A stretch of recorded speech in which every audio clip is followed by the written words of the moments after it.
It feels ridiculous remembering all the years later talking about the boys and how they go crazy for pretty girls, as if it was some gospel every woman should adhere to. It was so easy to say such things then, and with me not knowing any better. Though, looking at her now, she must have kept some of what I said in mind. Perhaps I did something, or say something, good at the time, even for her to take to heart. But all it didn't matter in the moment, as I mull over what she just said in my head. What Becky told me is different from what Mary Ann told me. There's no time to ponder over that, however, as a hush descends on the once lively crowd. Music, strings, and chatter slows to a grinding halt as the door from the foyer opens. The last of the latecomers should have arrived moments ago, and anyone else this late would simply be too embarrassed to show their face. So, this can only be one person, or rather, one man. There's only one man who is audacious enough to arrive at his own party so late. Good evening, ladies and gents. Enjoying the party? No. I hope I'm not too late in welcoming you all to the right mansion. Unlike who was raised in the spotlight, simply grew used to its presence, he sought to doubt every chance he could, even when there were no spotlight that showed. And I'll never put it against him when he smiles like that. He did so quite brilliantly under the scrutiny when he channels his showmanship. You can tell by the way people's eyes light up as he speaks. They listen, enraptured, even if all he's doing is a simple greeting. A little wave of his hand here, a little smile there, a little swagger. God, I hate that word. I always tell him that if he's not to be a businessman, he'll do it well as an entertainer.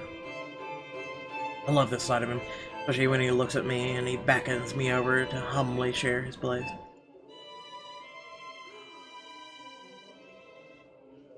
A single second is wasted as I excuse myself from Becky's side, make my way to Luke's. Welcome, one and all, to our humble abode. Tonight, if you have yet to find yourself in your roles, you are our ladies and lords of the court of your king and queen, if you would excuse my presumptuousness. When's the king gonna show? So, enjoy the feast that has been laid out for your senses as we only allowed the best to be served. Enjoy the rest of your night, everyone! There's a round of applause, cheers, and some hoots. Guests approach us left and right to shake Luke's hand and greet him personally, praises on their lips. It is because of this that I do not see her. I do not see her until she is dangerously close with fury in her eyes. She's already spitting venom. Johann restrains her, taking care not to unnecessarily harm the pregnant woman. But that does little to deter her rage, and the man has no choice but to let her go, lest an unborn child is hurt. Although it might not be too late for that, as I see an empty glass of wine in her hand.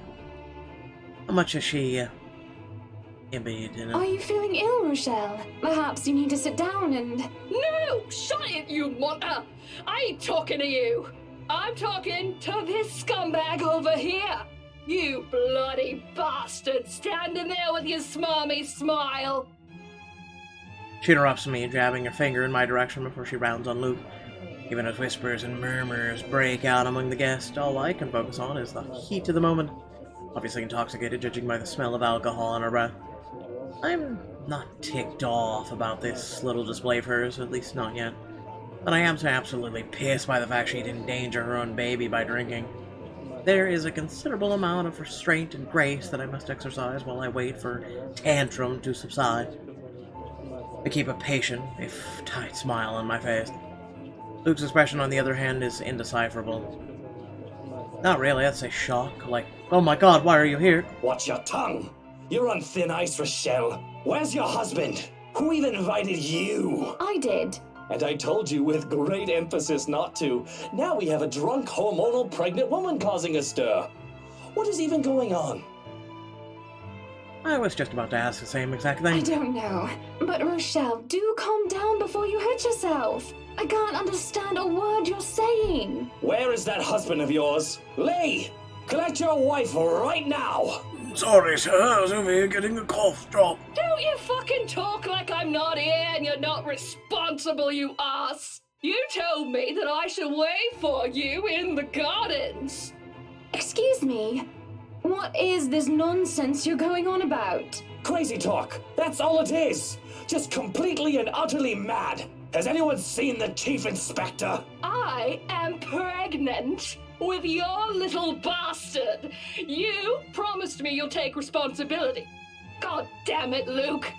I finally got you to talk to me after months of silence, and you do this to me. What? What? What do you mean you're pregnant with? Luke, is this true? Lies and slander, woman! Security! Johannes, take her out of here before she makes an even bigger fool of herself! No, you do not do this to me. Lily, he already did do this to you, so... I mean... I was so ready to leave my stupid oaf of a husband. I told you to leave that damn wife of yours. Look at her. Does she look like she wants a baby? Does she look like she could take care of a baby? You're drunk off your ass while being pregnant, and you want to talk about who's responsible parent. Okay. It is now that Johannes returns with security, along with the concerned-looking Officer Lee. They surround her and move to escort the historical woman. By his pale face, he has heard the whole thing, and I feel nothing but pity for the man. I'm so sorry for her behavior. She's been under a lot of stress. And the alcohol. Cough drop, man. Talking nonsense, that's all it is. You're not allowed to drink because of the baby, Shelley. What are you thinking? She's not. Nothing to see here, people. Move along. Is there really nothing but the ramblings of a drunk? Yes, that's right. There's no way that Rochelle says is true. What she say doesn't match up. I know Luke. It's such a scandalous meeting to be arranged. He wouldn't do such an exposed place, especially not near his precious flowers. And he definitely won't promise responsibility over a child unless it can be helped. Besides, Luke will never go as far as to sleep with another woman, right? Okay, fine, who am I kidding? If I'm gonna be completely honest with myself, he might cheat. With a bit of temptation and a bit of alcohol, he just might. And doesn't that just make my blood boil to even think of the slightest possibility of infidelity? Lee isn't too far off when he told me how Luke acted like a young, hotshot bachelor. It starts to make me think.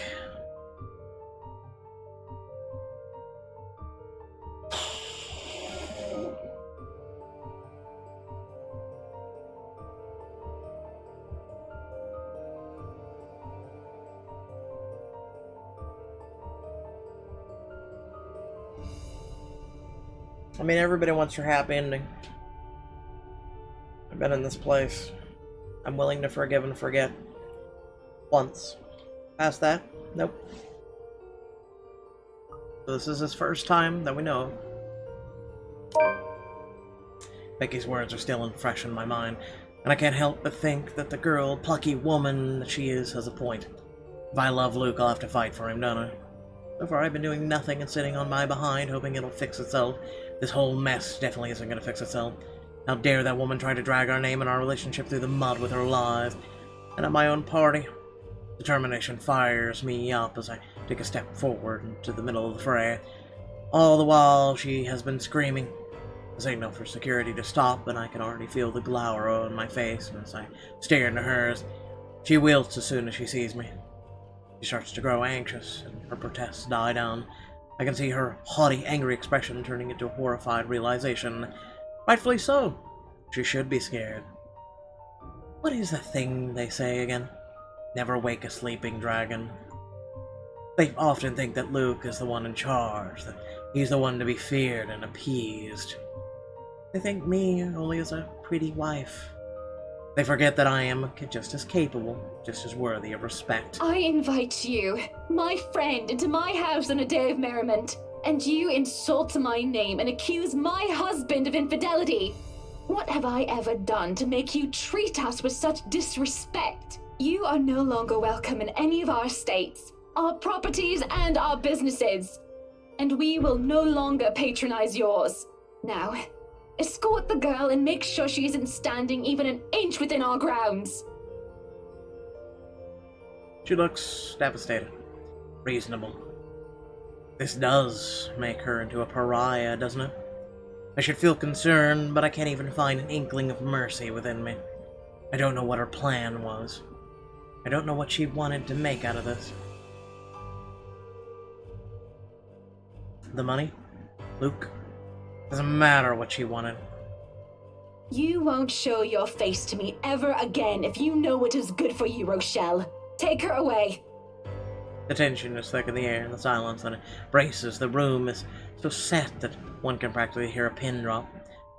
There are worried and almost fearful glances from some of the guests, but they know is this is well within my right. She is the one who started this whole dilemma. It just so happens that I'm the one ending it. As long as everyone holds their tongue and doesn't interfere, none of the consequences matter to me. Especially when my darling looks at me with a different shine in his eyes.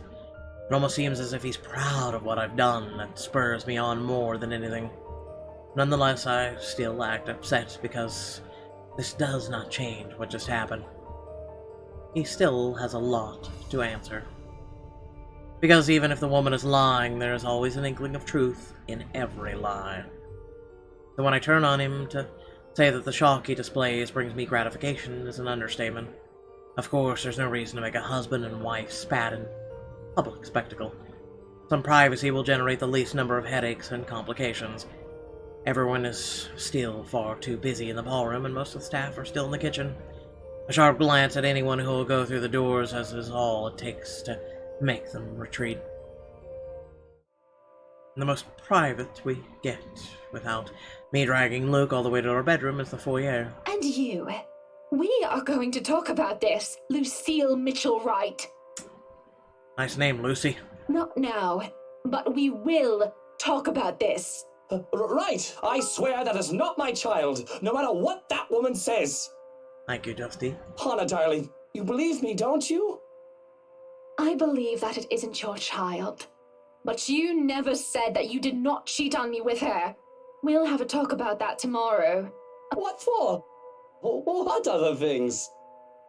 About us, Luke. This isn't right, this doubting each other and not talking. That's why we'll talk. If anyone needs me, I'll be in our room. I'm in no mood to be talking with anyone about anything, especially nosy baggers who have no business with any of it. Should I be worried? Scared? I mean, hell hath no fury like a lover scorned, especially a woman. And you have a penis. She might have a knife. I don't know what to tell you, man. R.I.P. Because you know threats do not work with me, Hannah. Brah. None of those. You should know I'm not your enemy, Luke. I need rest. That's all. Of course, you must be so tired. You've earned some peace.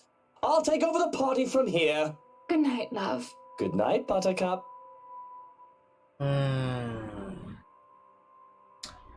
Don't make me regret this. Sometimes I forget that leaving Luke to handle a party is a horrible idea. Because come morning, the dining hall is a mess with few of his drunk buddies sleeping about. At least a dozen men and women scattered about sleeping like they're in an alcohol-induced coma. If an officer leaves, they're sleeping off the effects and still clutching a bottle of 1998 Jamila. No doubt Luke has served some of his stores in absinthe. Judging by the faint, burnt smell, they had set fire to the latter two Nuit Bohemian. There is only so much I can tolerate, as we have Johannes retrieve every single one and get them a cab. They are everywhere. At the table, on it, underneath, or some are even in the kitchen. Nap time is over, Kinder. Time to go. Oh, my dear. Does this piss our valet, though he is still a man of silent fury? Although it is a little treat to hear him utter curses in German from the other room. Heimler! Imagine Luke will be amused as well. If it isn't his guests that are being thrown out. Instead, he's brooding in a seat, rolling a stalk of daffodil in between his fingers. He's energetic, and you aren't drunk. That, or you are getting better with handling your hangovers without your dog hairs. Should I be looking out the window to see if the sky has turned red and if pigs have started to fly? I am unfortunately completely sober, Hannah. And how does it feel not being hungover? Still miserable. It'll get better. Or so they say. You wanted to talk about something? You know, for once, I wish you were hungover. No. He needs to have this hit him. Maybe this isn't the best time for this talk. No, please. I do not like loose ends. And this is a bloody ugly loose end. Then, first things first, I want you to be honest with me. Just between the two of us. Without others to impress. Without people listening in. Just you and me. Did you or did you not sleep with Rochelle and got her pregnant? I didn't get her pregnant. But you slept with her. But the thought of having a child with her? Can you just imagine it? But you slept with her. Or rather, don't. I can already see it. It'll look like that ruddy pig boy from that Young Wizard book. I don't care about once upon a time. What I'm asking is if you were with her the other night during my party. Him not showing up in most of the gatherings I've hosted in the past is nothing new. Of course, the one I've had in the last week is no different. It's merely another thing I've gotten used to between us after things turned sour. But after Rochelle's outburst last night, I won't deny feeling the disappointment, the betrayal. What's done is done, however, though at the very least I still want to hear the truth from him. She made me meet with her the night of your party, but I swear, I only agreed to go so that I could tell her I wasn't having none of it. None of what? It isn't my baby. I don't even think it's Lee's. Poor bloke. I mean, I probably slept with her once. At least twice. We were probably incredibly drunk, but that would have been a long time ago before she was preggo. Are you sure, Luke? You're not making anything up or leaving anything out? Of course not. I swear it on my mother's grave. It was probably once. Bitch, please. He swears it, he says, as he hands me the flower with such tenderness. And I believe him. Well, if that's all you wanted to talk about, you shouldn't have made me worry. For the sake of my sanity and for the sake of our marriage, I'll pretend that you never said any of that. Are you sure you aren't drunk now? Haven't had a single drop and hating it. Would you like something to drink? Because I'm not done. I have something else to tell you. No thanks, maybe I will after this little talk you wanted to have. I already told you, and you already said you believe me that the brat isn't my child. I already spilled that I might have had drunken sex with her once, and you wish to wipe that off your memory. So do we have anything else to talk about, because have at it. Bro, your attitude is shit, and you need an ass whooping, is what you need. You need a literal, like, her to just beat the shit out of you, or another grown man. I volunteer as tribute! I'm all ears. You're pretty miffed for someone who just admitted to his wife that he's cheated. And you're stalling. I can tell that incident has you shaken up. Yep. Inch from your death. An inch away from it.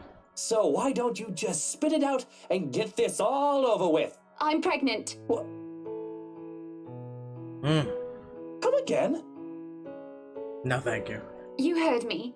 You've got to be kidding, right? This must be some kind of joke. Are you taking the piss at me? Because, woman, I don't need a second fake pregnancy. Instead of answering, however, I stay silent, let the matter of the fact sink into his head. His face heats up for a moment before he goes pale, raises a hand in the hopes of asking for a drink, but the morning staff are still busy evicting the last of the inebriated companions. And he doesn't even bother to bark out orders as if he's lost his very voice. Actually, he looks like he's on the verge of hyperventilating. Good, maybe he'll die. This is hard. I need some air. How long have you been? 3 months. And they're twins. Although we don't know yet if they're a boy or a girl or both.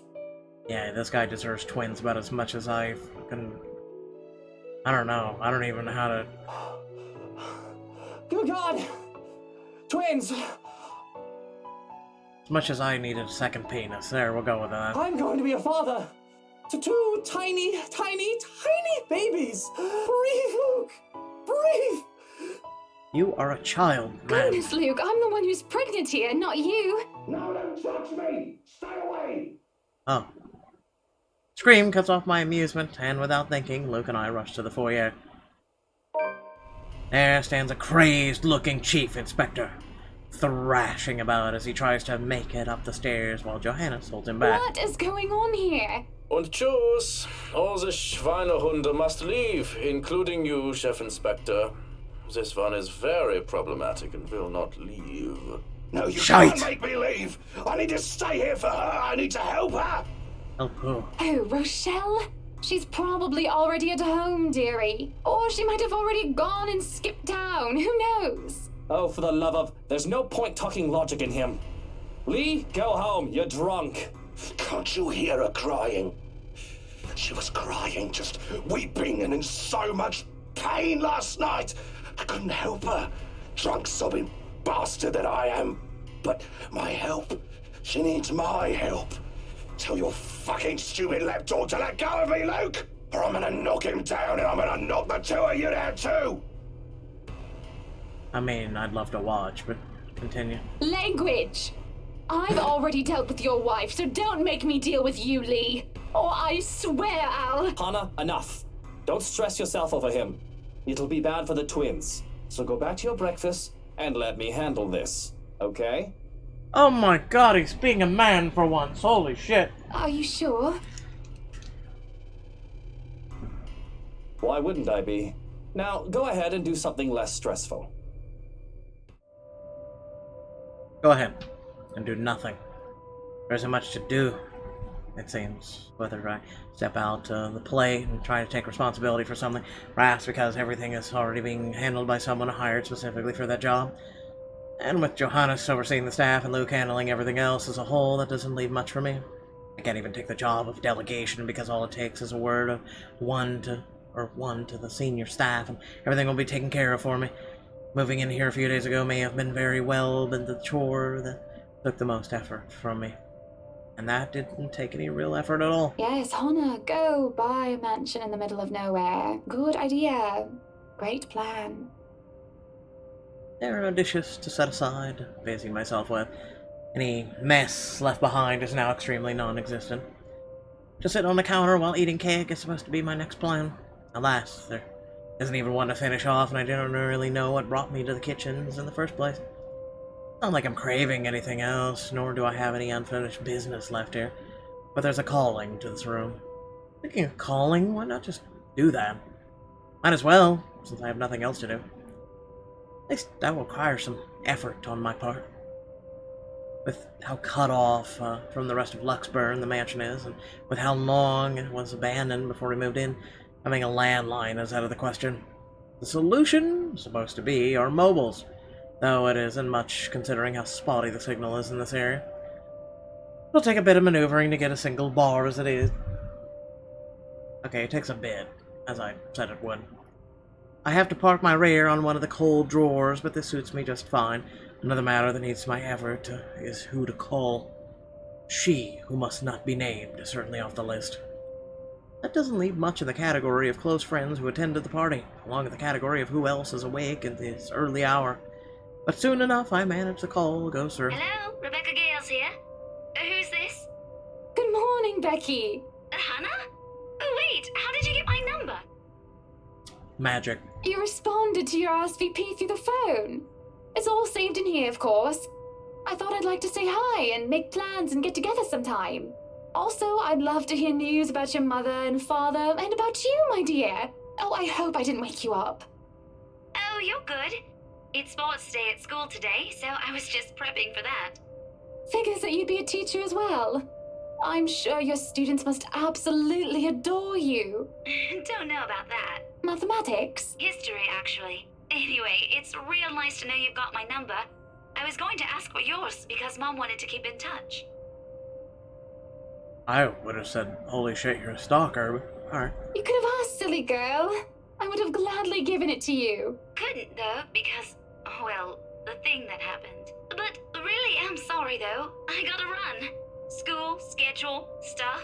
Is there anything else you want to say? Don't want to use the mobile while driving. Oh, of course, of course. I shouldn't keep you. Yeah, don't do that. But I wanted to thank you for your company yesterday. Not a problem. And for that other thing as well. What for now? For what you said to me. With what had happened. It's been very helpful in... All starts to go to static, much to my frustration. A strange clicking noise drowns out most of her words, too. I doubt she can understand what I'm saying. And the line completely died. I can feel a headache coming along. It's just building up. Starting from a light throbbing on one side of my head. The static is gone, and that helps along. But there's still the incessant, horrible clicking. Again. And again. And again. Which doesn't make sense. The mobile's turned off, isn't it? And if it isn't coming from the phone, then where? Looking about, I can't help but let my eyes be drawn to the hatch leading into the wine cellar once more. When the clicking stops and I can hear that crying, that familiar crying from before. What happened the other day when I was old? Nobody had been down there. I tried to forget it because of how unsettling it made. One can hardly do that when I'm looking at the very thing I'm trying to forget. Somebody is crying down there again, but if I leave it alone, it simply won't stop bothering me for the rest of the day. They might have forgotten to lock it with the party going This on. again! If somebody is pulling my leg, I will not be happy! No, don't open that. Mother... True enough, all it takes is a bit of a pull to open the latch. As I look down to the cellar, a sense of uneasiness washes over me. This is where you close the door because it's pitch black, or get a flashlight. It isn't just a sudden onset of vertigo and nausea, but also the darkness. It's suffocating. As I look down, it feels like it's looking back at me. I worry that something will suddenly pull me into the deep. The cries drown beneath the shrieks that start echoing in my head, high and shrill like nails being dragged across the chalkboard. They're all screaming, shouting at me. I can just feel her rage. Help me. She wants to drown me, drag me down, and crush me in the very depths of darkness until there's nothing left of me. The deep abyss awaits me. For my death. They're all calling for it. This is a nightmare. There's a rope around my neck and I can feel the rest of me being torn apart. And they're still screaming, screaming. Oh, it's not my voice that escapes my lips. It's claws through, climbing up, forcing its way up my throat like putrid bile. I choke and gag, yet I scream and shriek all the same time. I'm me, but not me.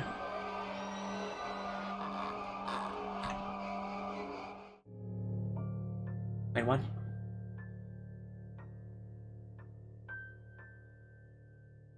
Mommy?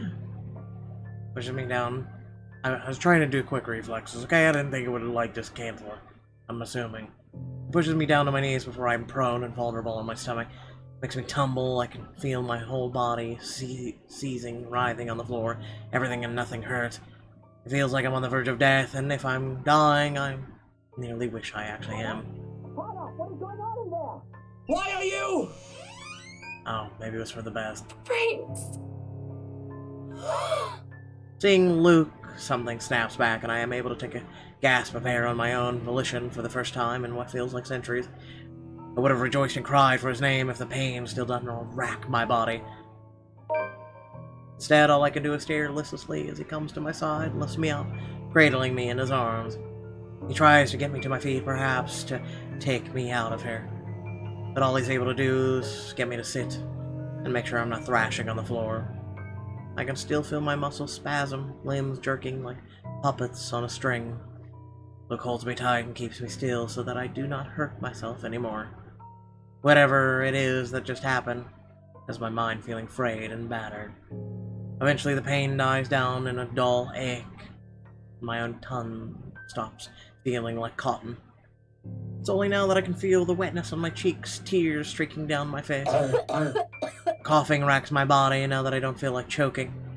And it just all feels so horrible. But I don't care. I don't care. Luke, please. What happened here? Who did this to you? I don't know. I'm so sorry. Shh, it's all right. You're safe now, Hana. You're safe now.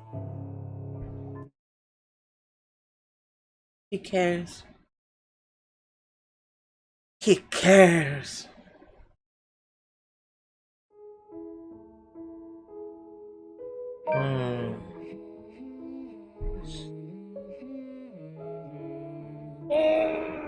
It's 11.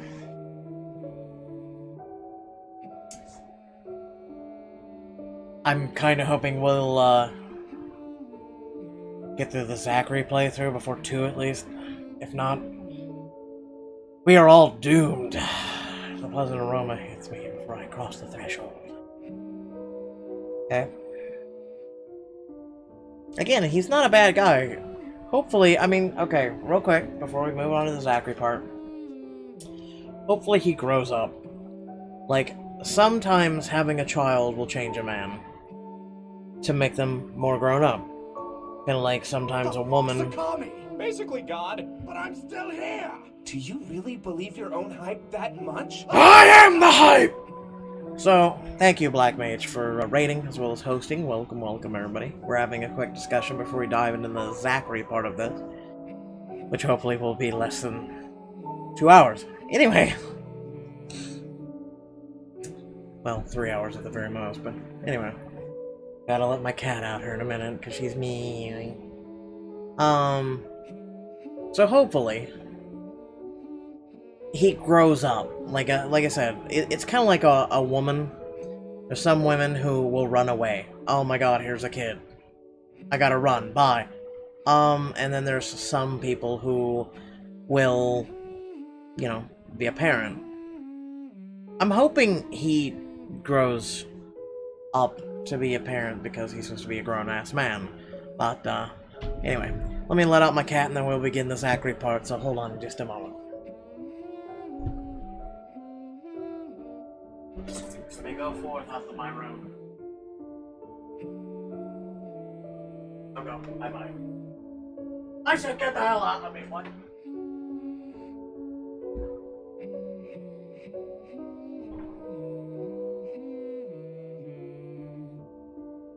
I should quickly throw my cat over my shoulder.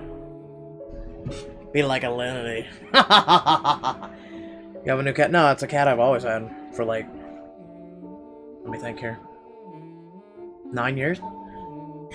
Sorry, everyone, for my short stream. Are you just not feeling good? I hope you have a good stream, Loki. I'm heading back. Alright, Black Mage. Sorry that you're feeling bad, man. Hopefully you feel better. And, yeah. Hopefully all of you will enjoy this. I don't know if you guys know about it. We're 2 parts in. We did playthrough of Isabella. We just did the Hannah playthrough, and we're about to begin the Zachary one. Which, hold on real quick. Let's check this. How's the relationship with everybody? So Luke's plus. We have no negatives. Marianne's higher than normal. Okay. Rebecca went down. Marianne is normal. It was lower before, now it's a little higher. And Ashton is all the way through the roof. Now we'll be playing a Zachary. This humming, seriously! Hold on, there's a branching tree? Oh. No, I don't want to spoil it. Save. Okay. Let us begin this journey, shall we? Let me plug this in real quick and then let us begin. But welcome everyone from Black Mage's stream. It's a horror visual novel in case you don't know anything about it. It has its spooky moments, but... Moving on. A pleasant aroma hits me long before I cross the threshold. Faint but light and warm, a reminder of what home is. Pa's stern but commanding gaze, Ma's tender smiles, the sunlight filtering through the eaves in the morning, and the distant smell of cinnamon and vanilla as it drifts through the air every time something cooks from the room. The room, our room, Ma and Pa's pride and joy. My sister and I, too, eventually. But we aren't allowed there. Not yet. Not until we're taller nor older. Not until we've learned how to take care of ourselves. Not burn our hands or reach the cupboards without having to be lifted. But a little peek wouldn't hurt, yeah? The floorboards are cold under my feet, more than it usually is. The walls more foreboding than what I'm used to. Farther and farther the room goes. Ma's singing ceases and Pa... No, please wait. I'll be good. I'll sleep on time. Don't go. I can't hear Pa. Not above the raucous clanging and deafening roar of gunshots, or the screams replacing the comforting soft melodies. There is the only blinding fear. When my foot slips, the red sea that catches me is a bitter frigid, but the blood that drips in my hand is warm, warm, warm. It ain't my blood. The walls tumble and everything goes quiet. Takes a few moments for everything to fall into place, for my eyes to adjust to the relative darkness of the room. Despite the pleasant chill the AC brings, my shirt is clinging tightly to me and my blanket tangled mess around my throat. Morning has not even arrived, and yet... Way too early for this thing, man. And too long. Too long since the last I've woken up drenched in my own sweat, head littered with the thoughts that are gone as soon as my eyes open. All too often, only imprints and brief images are left to haunt me for the rest of my day, or until my mind forgets about it. Egad, whichever comes first. Yet, vivid or not, what little I remember does not matter. Regardless, the desperation sticks, clawing up, pushing, urging me to relive every moment, every sensation, and... There's a twinkle in Ma's eye when she looks up from her work, flour dusting her nose and cheeks. The scent of freshly baked bread wafts from the oven as soon as Pa opens it, and the homely fragrance of honey fills the room. He reaches up to wipe the small beads of sweat away from his forehead before gesturing for me to come closer the moment he spots me on my little hiding place behind the door. I expect him to be angry, but his pat on my back when I come within his arm's reach is encouraging enough. We'll have to taste these first before we put it up for sale tomorrow. You up for it, little man? Is it good enough? A knock cuts through the air before I can answer. Sharp, heavy, demanding, familiar. So distantly familiar. Ma ushers me out of the kitchen when Pa moves to answer it. But I know what waits outside. The taste of blood in my mouth sends an unpleasant churning in my gut. Ma's apron crinkles under my tight grip. Something snaps back into place.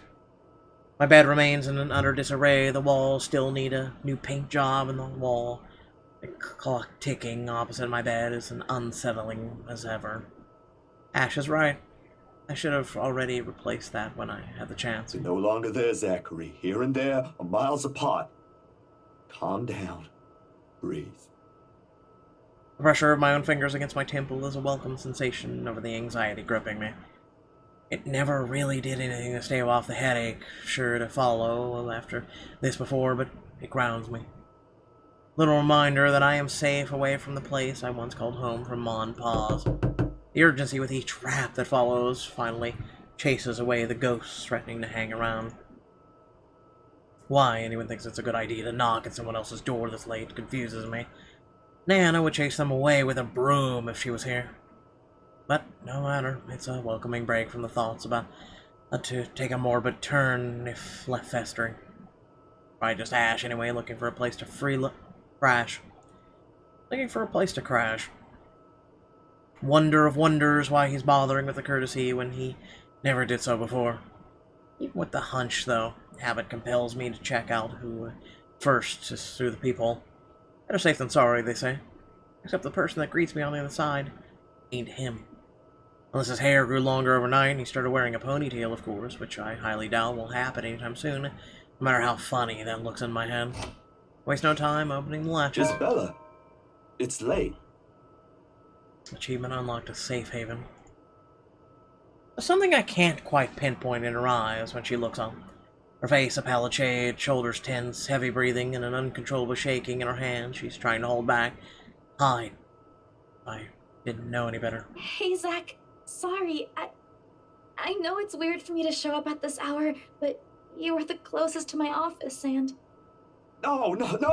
It's perfectly fine. I'm not really working on anything right now. Do you want to come in? Is it all right? I know you should be sleeping at this hour, but I thought... Then why did you knock? I'm sorry, I just thought... I have no idea why I went here. My feet just moved on their own after I got out of the office, and sorry. She trails off, her voice lost in the muggy night air. I wait for her to say more, but instead her only response is a downward shift of her gaze back to her still trembling hands, as if the motion alone is enough of an explanation. A minuscule gesture. Easy to miss if one is not paying attention. But for someone who has seen the same expression in the mirrors and done the same thing too many times when night tears are inevitable, it is not. Hey, don't worry about it. At least you not. Ash just barges in and crashes on the couch whenever he feels like it. I swear that guy is one fine hairline away from being a criminal. Without waiting for her answer, I step away from the door and saunter over the kitchenette. For a few good seconds, the only clinking of the plates can be heard above the constant tick-tock. Which would have gone great if they actually did it. Late as it may be for a snack, the familiar motion keeps me occupied, steering my mind away from the dangerous thoughts. Isabella's company is not unwelcome either. Whether her reasons for showing up here at such an hour doesn't matter. I'll be damned if I just turn her away, frazzled as she is. The door clicks shut behind her when she finally enters, feet scuffling softly against the tiled floor. In all the years I've known her, she has never once lost her upbeat spirit. Yet in this particular moment, as she stands in my doorway holding her arms close to herself, it's as if I'm looking at someone completely withdrawn from the person I've come to know all these years. Do you want to drink or eat anything? I haven't restocked my food stash yet, so ingredients may be a bit limited. But I'm sure I can whip something up with what I have here. Just water will do, please. Thanks, Zach. What? No additional food requests? That's new. I'll put something together for you anyway. And feel free to make yourself at home. You ain't exactly a new visitor here. Although my room's not at its most presentable right now. Sorry. New freelance gigs and such. I see nothing wrong with your room. Didn't have time to fix things up here lately. It's okay. I don't mind. Usually she'd have something more to say about that. A quip, a witty remark to provoke a laughter or two. Nothing from her this time. Only a weak smile before she takes a seat on the couch, and silence stretches out until what we have left hanging feels discerning. Before everything turns stifling and awkward, I continue talking, if only to keep the dead air at bay. How's one supposed to keep a conversation going when the person you're talking to is like this? Anyway, gigs. Can you believe this one client we got? Boss had all my schedule shoots shifted after they caught wind of this couple buying a new property. Man, must be nice to have all the money in the world. The world itself moves for you, huh? She's curled up on one side of the couch, hugging her knees close when I bring the tray carrying the sandwiches and the water she requested. She starts to straighten up as I'm unloading the contents, but pauses as soon as I hold up my hand in a halting gesture. You're a guest. Didn't I say you're free to make yourself at home? Here's your water. Careful. The tremor in her hands, though lighter now, still hasn't subsided when she reaches out for the glass. I give her a questioning look, but she is quick to avert her eyes, keeping herself occupied by taking small gulps of water. Maybe she just doesn't want me asking questions. Worrying. The sudden loss for words, this is a bout of quiet not normally present in our chats. Even the creaking of the old chair when I casually take the seat is a welcome break. Although the company's familiar, this has gone way past unnerving. What happened? Overtime at work? She doesn't answer immediately. Another gulp drains her glass of its remaining contents. One would think it would be enough to help her recover, yet she doesn't lose her taut grip on the glass as she cradles it on her lap. Her eyes take an unfocused gaze when she speaks again. Yeah. Boss handed me extra work today. After what happened to Rose. Rose? Why do I feel like you've mentioned her before? Sorry, I'm better with remembering faces than names. She was my coworker. That will take some getting used to. I was just talking to her the other day. Was? Did she resign or something? I think I'm missing a few details here, Bella. You've never met her. I think I did mention her once or twice. It doesn't matter. You probably heard her name recently from the news than me. Something clicks then. Little memory from the night before. The bright red light from the dark room, the strong odor of the stock bath, the television's barely audible murmur in the background, and a glimpse of a bloody room. The news is everywhere, even in the morning that follows. I just didn't think it's a fact will strike someone this close to me. Oh. Damn. I didn't mean to bring that up. No, like I said, it'll take some getting used to, but it'll get better. I hope it will. Things might become a little busier for me, though. She left a lot of things unfinished. And I'm one of the few people in the office who knows how she works. Boss thinks the transition will be easier if I handle it. That explains it. Well, just don't forget you still need rest. Even the most hard-working people I know don't keep hours as late as this. Hell, the subway stopped running hours ago. Crime rate might be lower here than most places, but that doesn't mean you can walk around freely in the middle of the night. It's just for today. Still a good thing you dropped by here first. I'm not just about to let you walk out here alone, especially not in the middle of the night. Who knows what else could happen? I'm not saying you should go right now, but I could accompany you home if you... No! Wait, please! The vehement tension in her voice makes me pause, and as in this instant the mask she's been keeping up falls apart, only for a short while. Right then and there I understand what's hiding behind her unfocused stare from the moment she arrived. Fear. Pure, unadulterated fear. It's disturbing to see such marring her usual upbeat, content countenance. With a sigh, I cross the small distance separating us and kneel in front of her. She doesn't flinch when I do so. However, the way she appears to make herself smaller against the couch is telling enough. Bella, this ain't just about your coworker, is it? What is it really about? The sound of glass shattering rents through the air as soon as her hold on it loosens.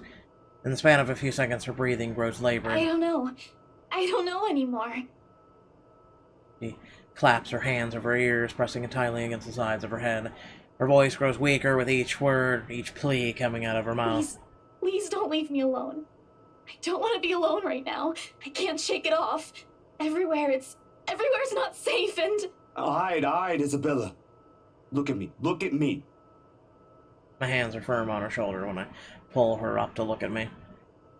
It takes every force of will to ignore the terror in her eyes in favor of taking control of the situation. Too close, too similar.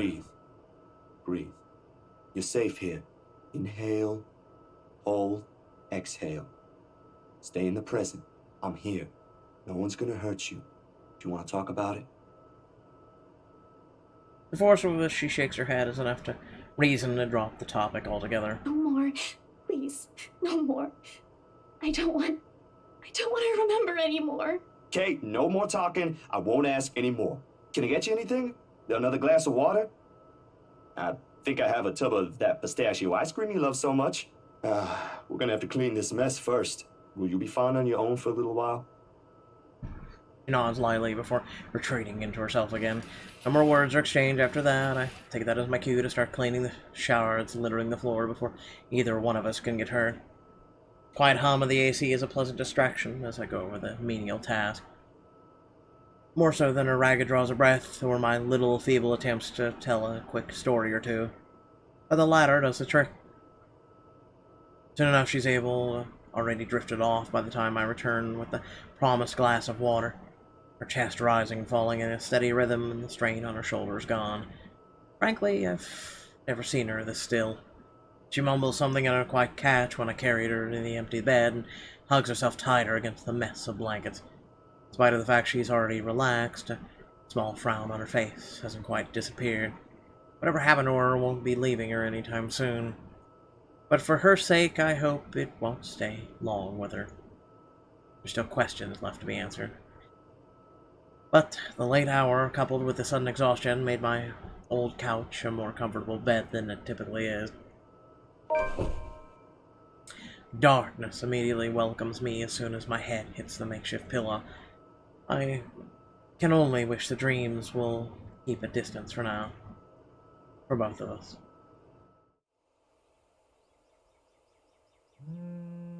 The first few notes, while muffled, were enough to wake me. In the end, it became one of those nights when sleep passes like a blink and is plagued with vague, fuzzy thoughts.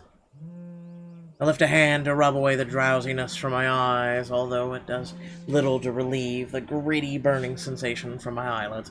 Outside, the sun has yet to peek over the horizon, but night has already given way to the cool morning light, washing everything in subtle gray hues. At this hour, the entire city remains unstirring. Can you please answer your goddamn phone? Ordinarily, waking up before my own alarm means abusing the snooze button twice or thrice, but just to catch those precious extra few minutes of sleep. But the persistent ringing makes it impossible now. This better be good. Groggily, I scramble for the bag sitting at the foot of the bed. The ringing still hasn't stopped, even as I fish my phone out. Ashton's name flashes brightly on the screen when I turn it on. This is where you throw it out the window. Must be pretty urgent if he hasn't dropped the call yet. Took you long enough, Z-Man. I'm just gonna hang up now. Bye! Ashton, it's 6 in the morning. The sun hasn't even risen. Hell, my brain ain't even awake yet. Stop calling me Z-Man. It's 20 past 6, Zach. You want to talk? And? Give me back my 5 extra minutes, Ash. I want my sleep. Hey, don't make fun of me. I can be a more person too if I want to. No, you can't. What's this all really about? You don't usually make calls around this hour. Is the world ending today? I'm not even a morning person. Sorry about that. Becca rang me up a few minutes ago looking for Isabella. Said she didn't show up in her own apartment last night. We both tried calling, but her phone seems to be off. Do you have any idea where...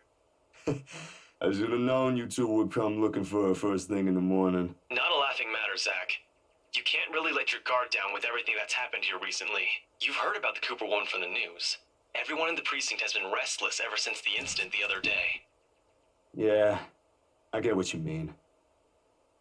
Listen, Ash, about Bella.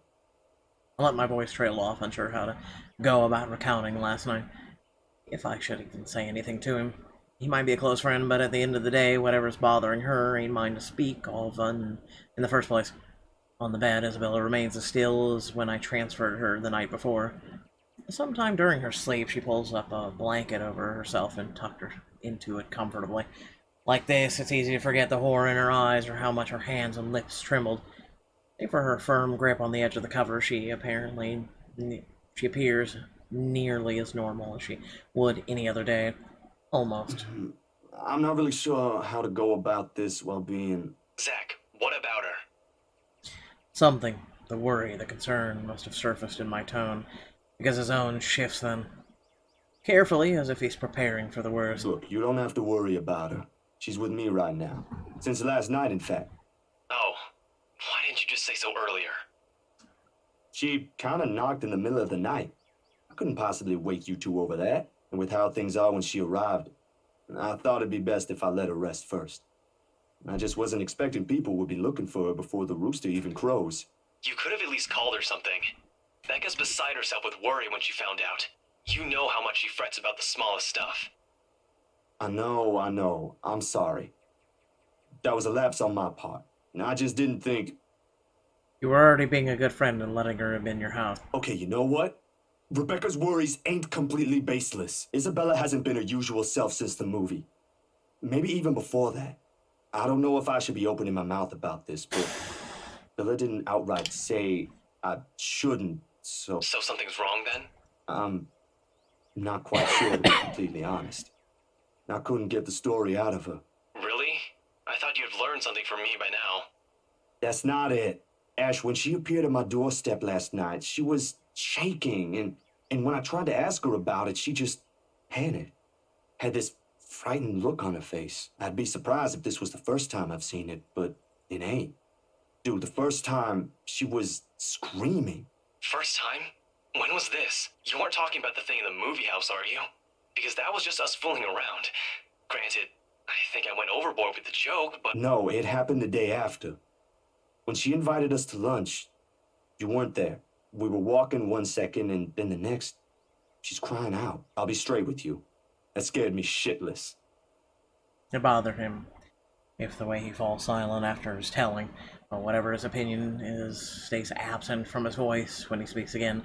He's always been good with that, hiding what he thinks. Did she say anything else? Nothing. Won't tell me anything aside from a few vague words. I didn't want to push it. Where is she? Is she still sleeping? Right here with me, still sleeping.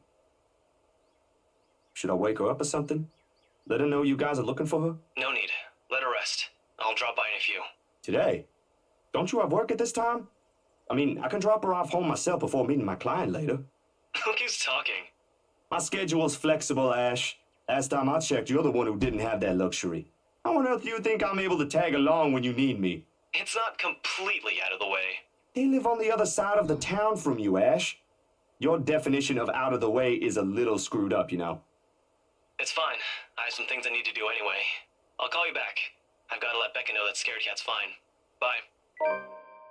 He drops a call before I can even get a word in, and for several minutes after, I find myself simply listening as the rest of Luxburn rouses. What is up with people doing that, you know? Like, oh, wait! God damn it! And you just want to call them back. Increasing sound of passing traffic, the bustle of the nearby shops preparing for the day, the growing clamor of people while they go about their morning. Not the most soothing sounds to hear following a troubled night, but the routine puts me at ease, nevertheless. That's what's comforting, what's safe, what I'm used to. Nearby, Isabella shifts, but doesn't wake, blissfully unaware as the city slowly stirs itself back to life. Was her night as restless as the one I had? Were her dreams as lucid? In hushed moments like this, I envy her. Unreasonable, probably a little unfair to say such in light of last night. If only forgetting is as easy as breathing. Small yawn escapes me when I rise from the couch to stretch. Luckily, a short conversation with Ash has effectively driven away any and all will to go back to bed. We still have a day to get through despite the proverbial ghosts hanging around. The orange bottle sitting at the edge of my table is a reassuring thing. My palm, the instant I pick it up. Sterile odor of the capsules, equally so. Yet the weight they carry is something I've never got used to. Years ago, I'd spend minutes, heck even hours, staring at a single pill prior to taking one. Now it's just a routine. A way to stave off the unwanted nightly visits. Although I don't think Dr. Nervo will be quite pleased if he ever finds out I'm relying on them again. I do owe him a visit regardless, especially after our missed appointments on purpose and ignoring his calls for weeks.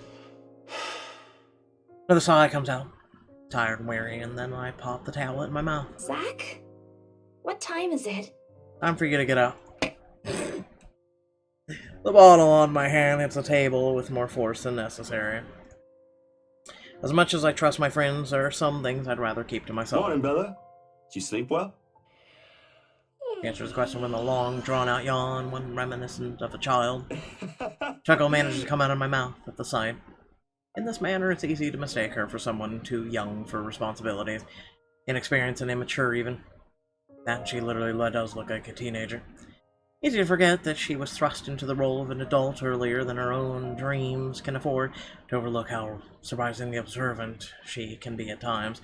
Maybe not on the same level as Ash exercises his investigations or Rebecca needs for her work, but it's certainly enough to deftly put what she sees around her on canvas.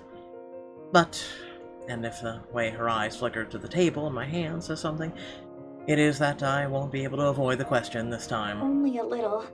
I don't remember how I ended up on the bed, though. My doing.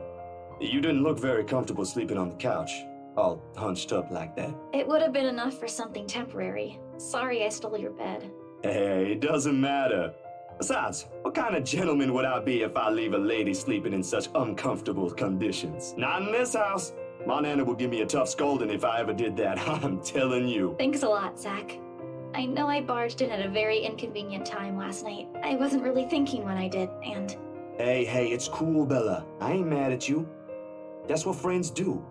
You guys are welcome here anytime, although Ashton abuses the anytime part a lot. I don't really mind. We might have less wiggle room if all four of us are present, considering the size of this place. But as long as no one makes anything explode, it's totally fine. Fine or not, I still owe you one for last night's trouble, especially since you don't seem to be... A concerned expression passes over her features as she spares another cursory glance over at the table, back to the bottle, holding every small piece of what keeps the bad memories at bay. The blood blooming over Pa's heart, the horrified look on Ma's face as she watches him fall lifeless to the ground, and every ounce of spite seeping from the stranger's smile. You don't belong here. You monkeys don't belong here. It never stops, doesn't it? Well, you don't seem to be feeling well.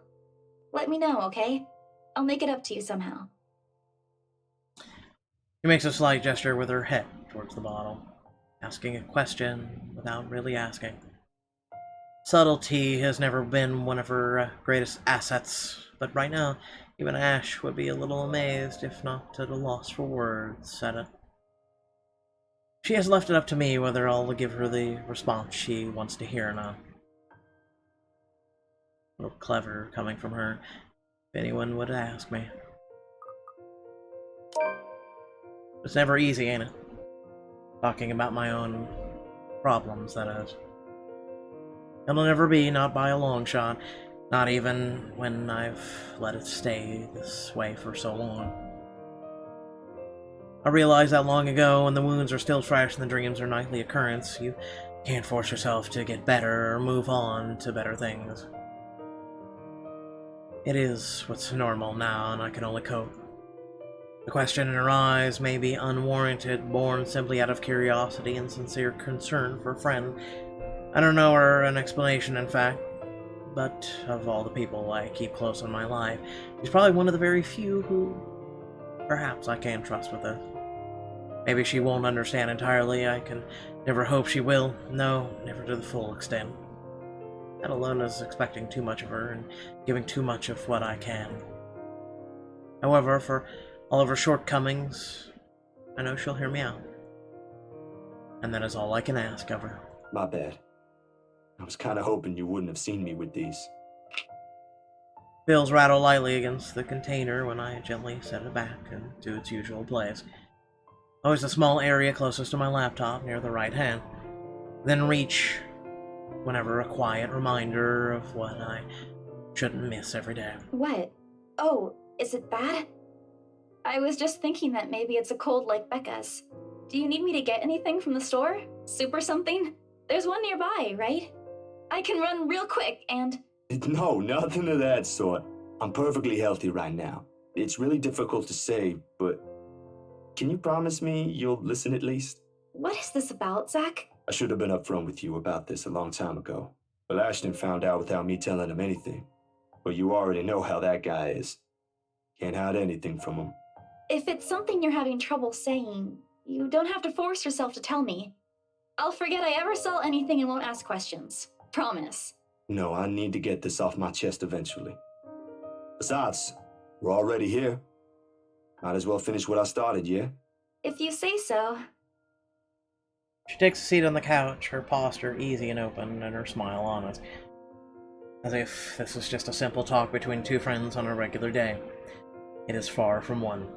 But her unreserved air is enough to stamp down the twinge of unease that threatens to come out. Let's hear it then.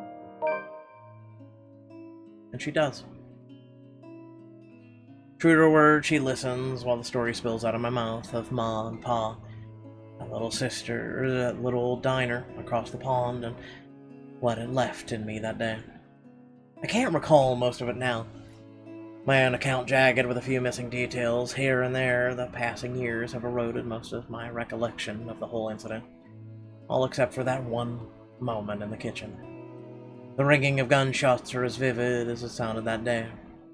Even Ma's hysterical screams the moment Pa's body hit the floor, motionless, his lifeblood flowing out from under him. And the gunman.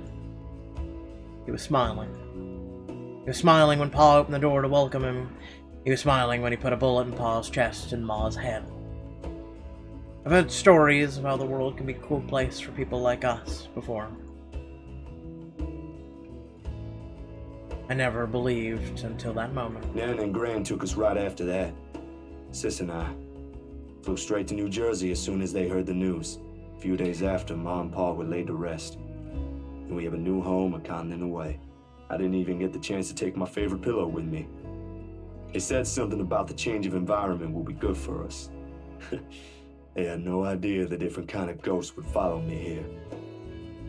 I expected questions, mostly those brimming with childlike curiosity. Maybe some that were a little too hard to answer. But to her credit, she just sat there, lent her ears, and looked at me with no expectation or unnecessary judgment in her eyes. She appeared wiser and older like this, easier to see the breadwinner in her. Her younger siblings are lucky to have her. When I'm done, after everything's been said, she wraps her arms around me, a bit awkward considering the gap in her height, but it gets her sentiment across.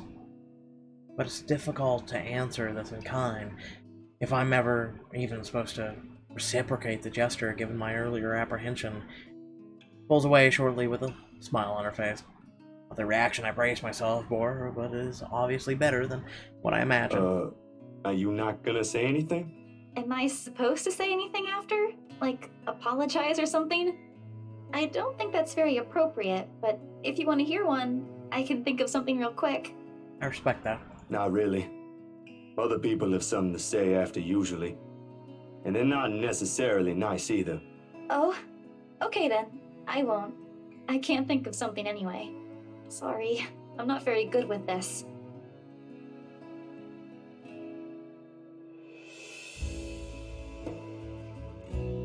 I respect that.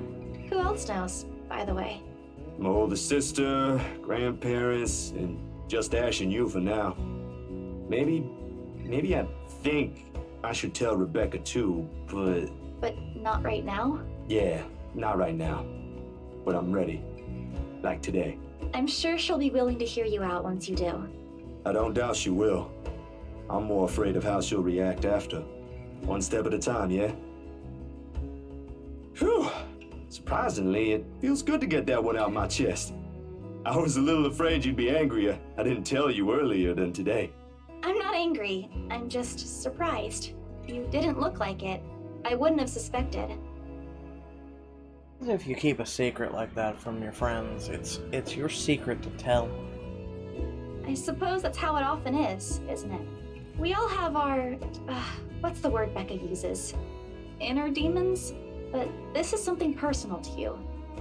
I understand why you'd rather have a few people know. That too.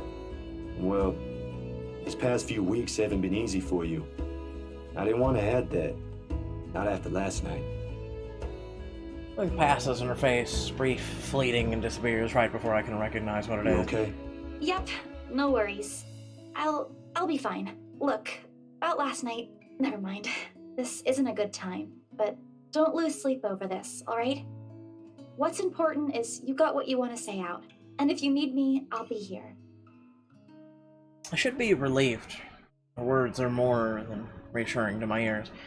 There should be comfort in hearing those alone and knowing another person to rely on if things ever go bad. But somehow I find myself worrying more for her instead.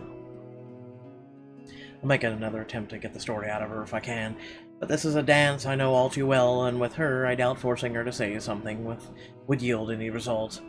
As much as I want to intimidate Ash, there's only so much I can ask that will result in something a little over disastrous. At least she'll stop talking to me until a week passes. At worst, well, I'd rather not risk it. I've never seen her angry. Outright annoying, maybe, and often directed at Ash, but never furious. What do they say again about the happiest people when angered? Besides, it's unfair to her after our little chat. So, food then? She seems relieved at the brisk change of subject, as if I were simply waiting for if on cue all this time her stomach rumbles at the mention of food. Can I come? Rather loudly, as a matter of fact. Alrighty, Missy. We're going to get some chow now. Better be quick, though. Can't have your stomach starting a revolution on us here. Don't make fun of me. I'm not that hungry. Maybe a little. I didn't think I'd end up skipping dinner last night. And now we have one starved stomach protesting. Sorry, it'll be nothing fancy, since I'm a little low on stocks. I should probably drop by the grocery store after the meeting this afternoon. I can make a quick run for you if you want. I've got enough to put together something nice here. Maybe. I could always improvise if we're missing an ingredient or two. It ain't like we're going for a Michelin 3-star status here. Also, didn't I say you're a guest? Is this a Filipino thing? Or just Rebecca rubbing off on you? Soft laughter that comes from her doesn't quite reach her eyes. Neither. The answer is neither. Because if she stays idle, she'll remember. On second thought, I might need a little help slicing up the potatoes while I prep the ham. Bruh, you just have ham. That's a meal in and of itself. You up for that? What? Do you think instant noodles are all I'm about? I'll have you know, I can cook a mean paella with my eyes closed. All my siblings love it. Sure you can. Come on. I think I know what we'll do with those spare ingredients. Despite the massive effort to keep the mood light with small chatter, cooking ends up being a mostly quiet affair. Between us, the consistent clapping and the knife against the board and the muffled noise from the television I left running, words have become surprisingly difficult to string together. Not entirely unusual, we've had moments like this before, but definitely unnerving with how things are now. I really wish someone else will come knocking at the door. As pleasant as this is, breaking the ice or keeping a conversation going has never been my forte. That has always been Rebecca's department. Sometimes Ash, although most coming from him border on awkward or embarrassing. Speaking of the guy, he never did call back, and I'm willing to bet my entire yearly salary that he fell right back to sleep after that call. Sorry, Bella, could you... Yep, I got it. The potatoes are almost ready, by the way. I turned down the heat just in case. You might want to check on them, though. Hold on, I'll be right there. Sheesh, wait up. If you keep rapping at the door like that, you'll break it down. We're getting dressed! I mean, what? Ash. Oh, good. You're awake. Just to piss off Ash. Ash has already welcomed himself in when I take my eyes away from the oven. He's never been really keen with the notion of courtesies after he's warmed up to you, this guy.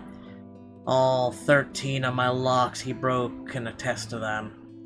He's a good fella, though. Okay. Maybe a tad bit standoffish at first glance, but he's trustworthy. Don't you have work today? I could ask the same of you. Hey, Z-Man. You're late. Something came up? You need to drop the Z-Man. It's getting old. Sorry. I got caught up with something at the precinct on the way here. I don't Had get to it. attend to that first before things got out of hand. I'm guessing there's a story behind it. I'd tell you about it, but you know how it can be with those kinds of things.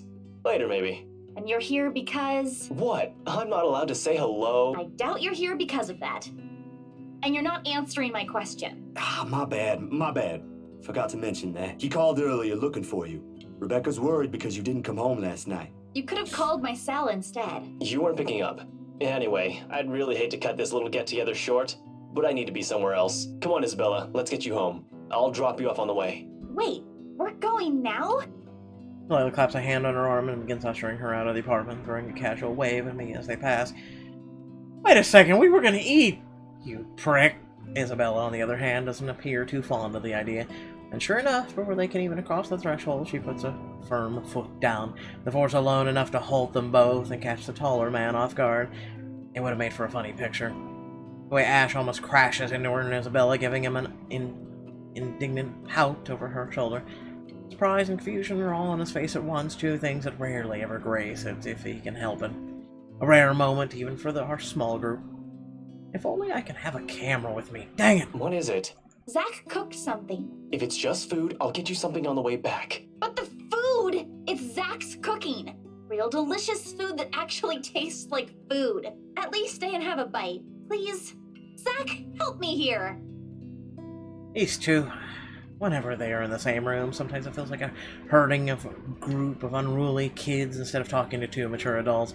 One moment they're engaged in pleasant chit-chat, and the next they're bickering over a minor issue. Frankly, if I didn't know any better, I'd have an overactive imagination. I'd say there's something going on.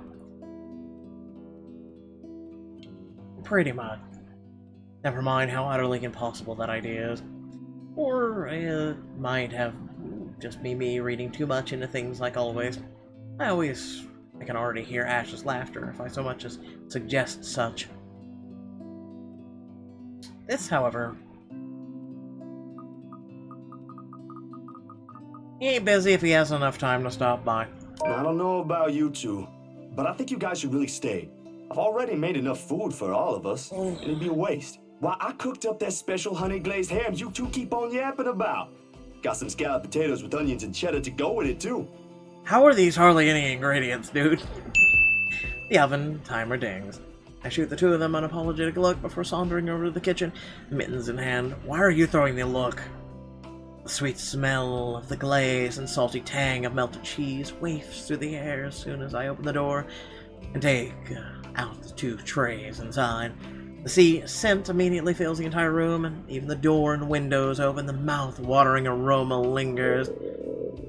It appears enough that when I put the dishes down on the counter, another starved stomach protests loudly, followed by a burst of laughter. My head snaps up to the two of them, and I can't help but keep back the smile at the sight they make. Isabella's clinging to the doorframe for support, doubled over with breathless laughter. Ash is more composed of the two, trying to look unconcerned, but a flush has crept up his neck and cheeks. It's clear, though, whose stomach that came from, and Isabella's not going to let him live it down. You're in no place to reject an offer of free food, Frey. I wasn't rejecting anything. Damn it, I just missed a meal, that's all. Aw, he's flustered. Shut it! Those guys at the precinct said it was urgent. Somebody has to be responsible for it. Well, aren't you precious? Right. You know, if you keep laughing like that, you'll burst. I'm sure it won't be as bad as your stomach suddenly rumbling like a starved. Aye, kiddos, play nice. Food's gonna get cold if we keep this up. Ash, you gonna stay? Might as well, since Scaredy Cat's so hell-bent on staying. Okay, Mr. Starved. He eventually settled down after the food has been served. The chips replaced by another round of friendly chatter, mostly about what's on the news the night before. There is, however, a conscious effort to avoid mentioning what's currently on the headlines. The dead is never a good topic to talk over food and polite company. This case in particular. The wounds are too fresh and too soon. I'd likely to avoid it as well if I were in her position. Someone I personally knew passed away in a gruesome manner like that. Though perhaps the closest we got to the broaching the topic is when the infamous mansion is brought up again. But even then, we are careful, Ash and I. We keep the conversation light and avoid bringing up her late business partner. It's the least we could do. The Wrights? Yeah, they're planning to move in soon. In fact, they already have a housewarming party planned. It's why they wanted us to rush the papers. They wanted to send the invitations out as soon as possible. Oh, now I get it. Get what? Remember what I told you last night about the new clients? Vaguely? Sorry, I was a little out of it yesterday. Was it the photo shoot? Yup, it's actually for the one you sold. Something. When you put it that way, I suppose it makes sense why my boss wants me to prioritize the couple. They can have those documents rushed at just a snap of their fingers. Then they're more influential than I initially thought. Man, I guess my boss is expecting a lot more from this project than I expected. Hope I can live up to it. Your photographs are more than good enough, Zach. You'd probably win an international award if you let yourself. Ma'am Hana's easy to please, too. As long as you're good at following instructions. Easier said than done. Different clients have different tastes, after all. Still, a week? I don't think that's possible. Now that you mentioned it, yeah. They wanted everything finished at the earliest. To be honest, it's not unheard of, but... But it's still weird. Still weird, yeah? We can't say fish. Flip of the tongue. Feel barely noticeable to someone who's already familiar with Ash's ways. Getting in this moment, it's impossible to miss. I shoot him a curious glance, but he ignores it, rather pointedly. I can't exactly say it's like that, where I'm just the middleman after all. As much as I want to comment on it, I only know what's on the surface, not the in and outs. It's just that BRC and my boss are more hands-on with the legal stuff this time, despite having a separate department dedicated to it. Maybe Mr. Wright helped with it too. They have their own legal team for this, don't they? Well, they should have one. Especially for a big property like this. They have, but like I said, it's off our hands.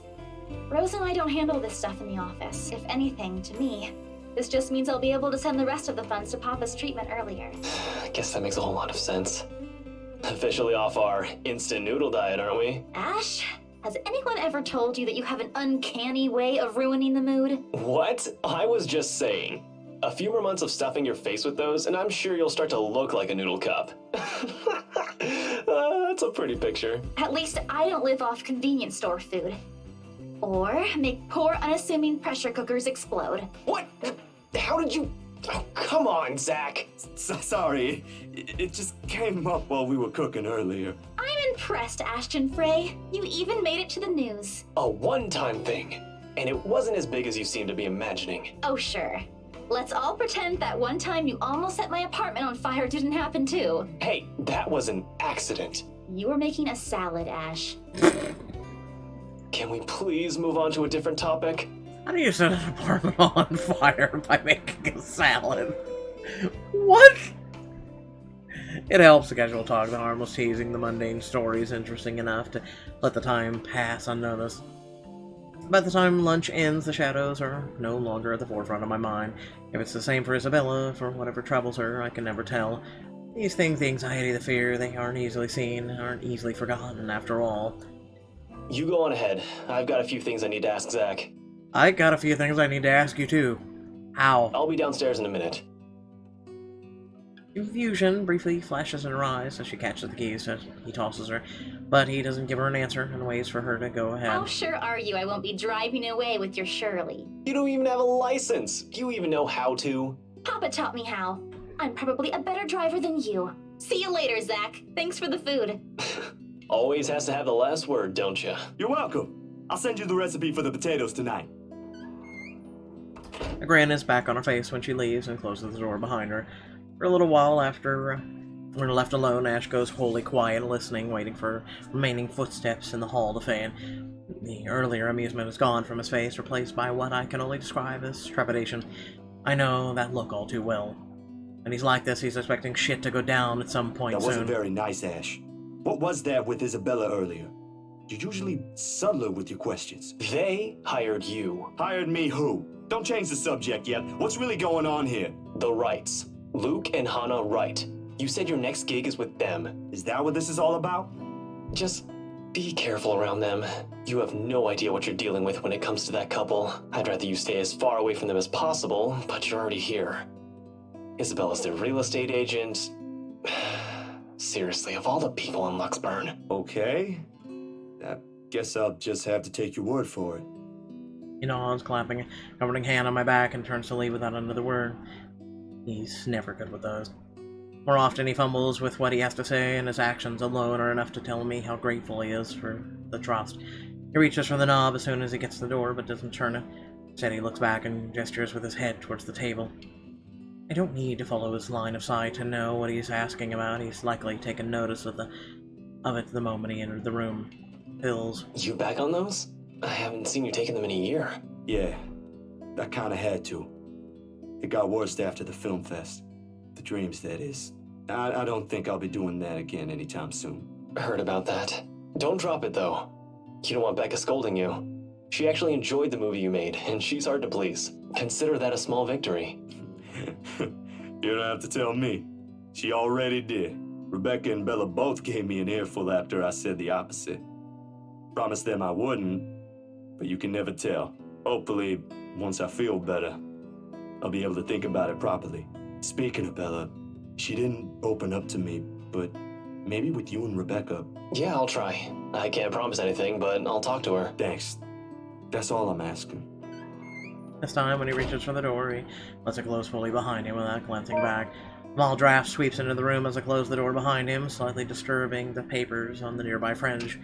A low note flutters by my feet, the letters on the surface glaring at me with mute intensity. Ermengarde Mansion, H. Wright, 11 a.m. for luxury living. After Ashton's warnings, they all hold a different meaning now. Next 2 days rush by in a blur, altogether leaving a collective mess of work suddenly piling up and new unexpected acquaintances or friends. Depends on how you look at it, really. Either way, I'm stuck developing these photos at 3 in the morning to reach a deadline set by an over-eager art director. Don't get me wrong, Julius is good, has a vision and knows what he wants, but damn, he can be too enthusiastic sometimes. Doesn't matter when you couldn't sleep anyway. There's nothing new in it, of course. After years of working as a freelance photographer, it's simply something I have grown used to. Get to know people, build a client base, do good work, cash in some late hours if need be, rinse and repeat. It certainly takes a whole while to get some footing on the field, but it's kind of that thing that pays off in the long run as long as you can keep at it. Give it enough time, you might end up with big names on your client list, names like the Wrights in particular. I never did pay much attention to them. It's virtually impossible not to hear about them when the local news channel or paper has something to say on their name. A party here, an acquisition there. Sometimes it's a new business venture, other times it's everyday gossip that's typically follows popular people like them. Not in a million years did I ever imagine I would end up working with such a high-profile couple, and between that and the fuss that comes with it, it leaves me no time to ponder over whatever happened to Isabella, or why Ash is so adamant we keep away from the pair. They do seem like the good folk, though, despite the whole fame thing. Sure, there's a rumor running around years ago about him being involved in some business scandal, but just like every gossip blown out of proportion by the media, nothing came of it, and eventually it simply died down.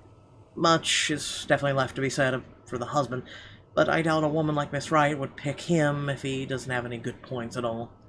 Miss Wright, Hannah herself, though. She ain't particularly bad the way the press makes her out to be. The tabloids had it all wrong, that's for sure. Someone born with a silver spoon in her mouth, well, she ain't exactly what I expected. Among other things, the newfound friendship is what I least expected from her, but here we are. Although with a life as public as the Wrights, no wonder it's a woman who often gets the crappy end of the stick.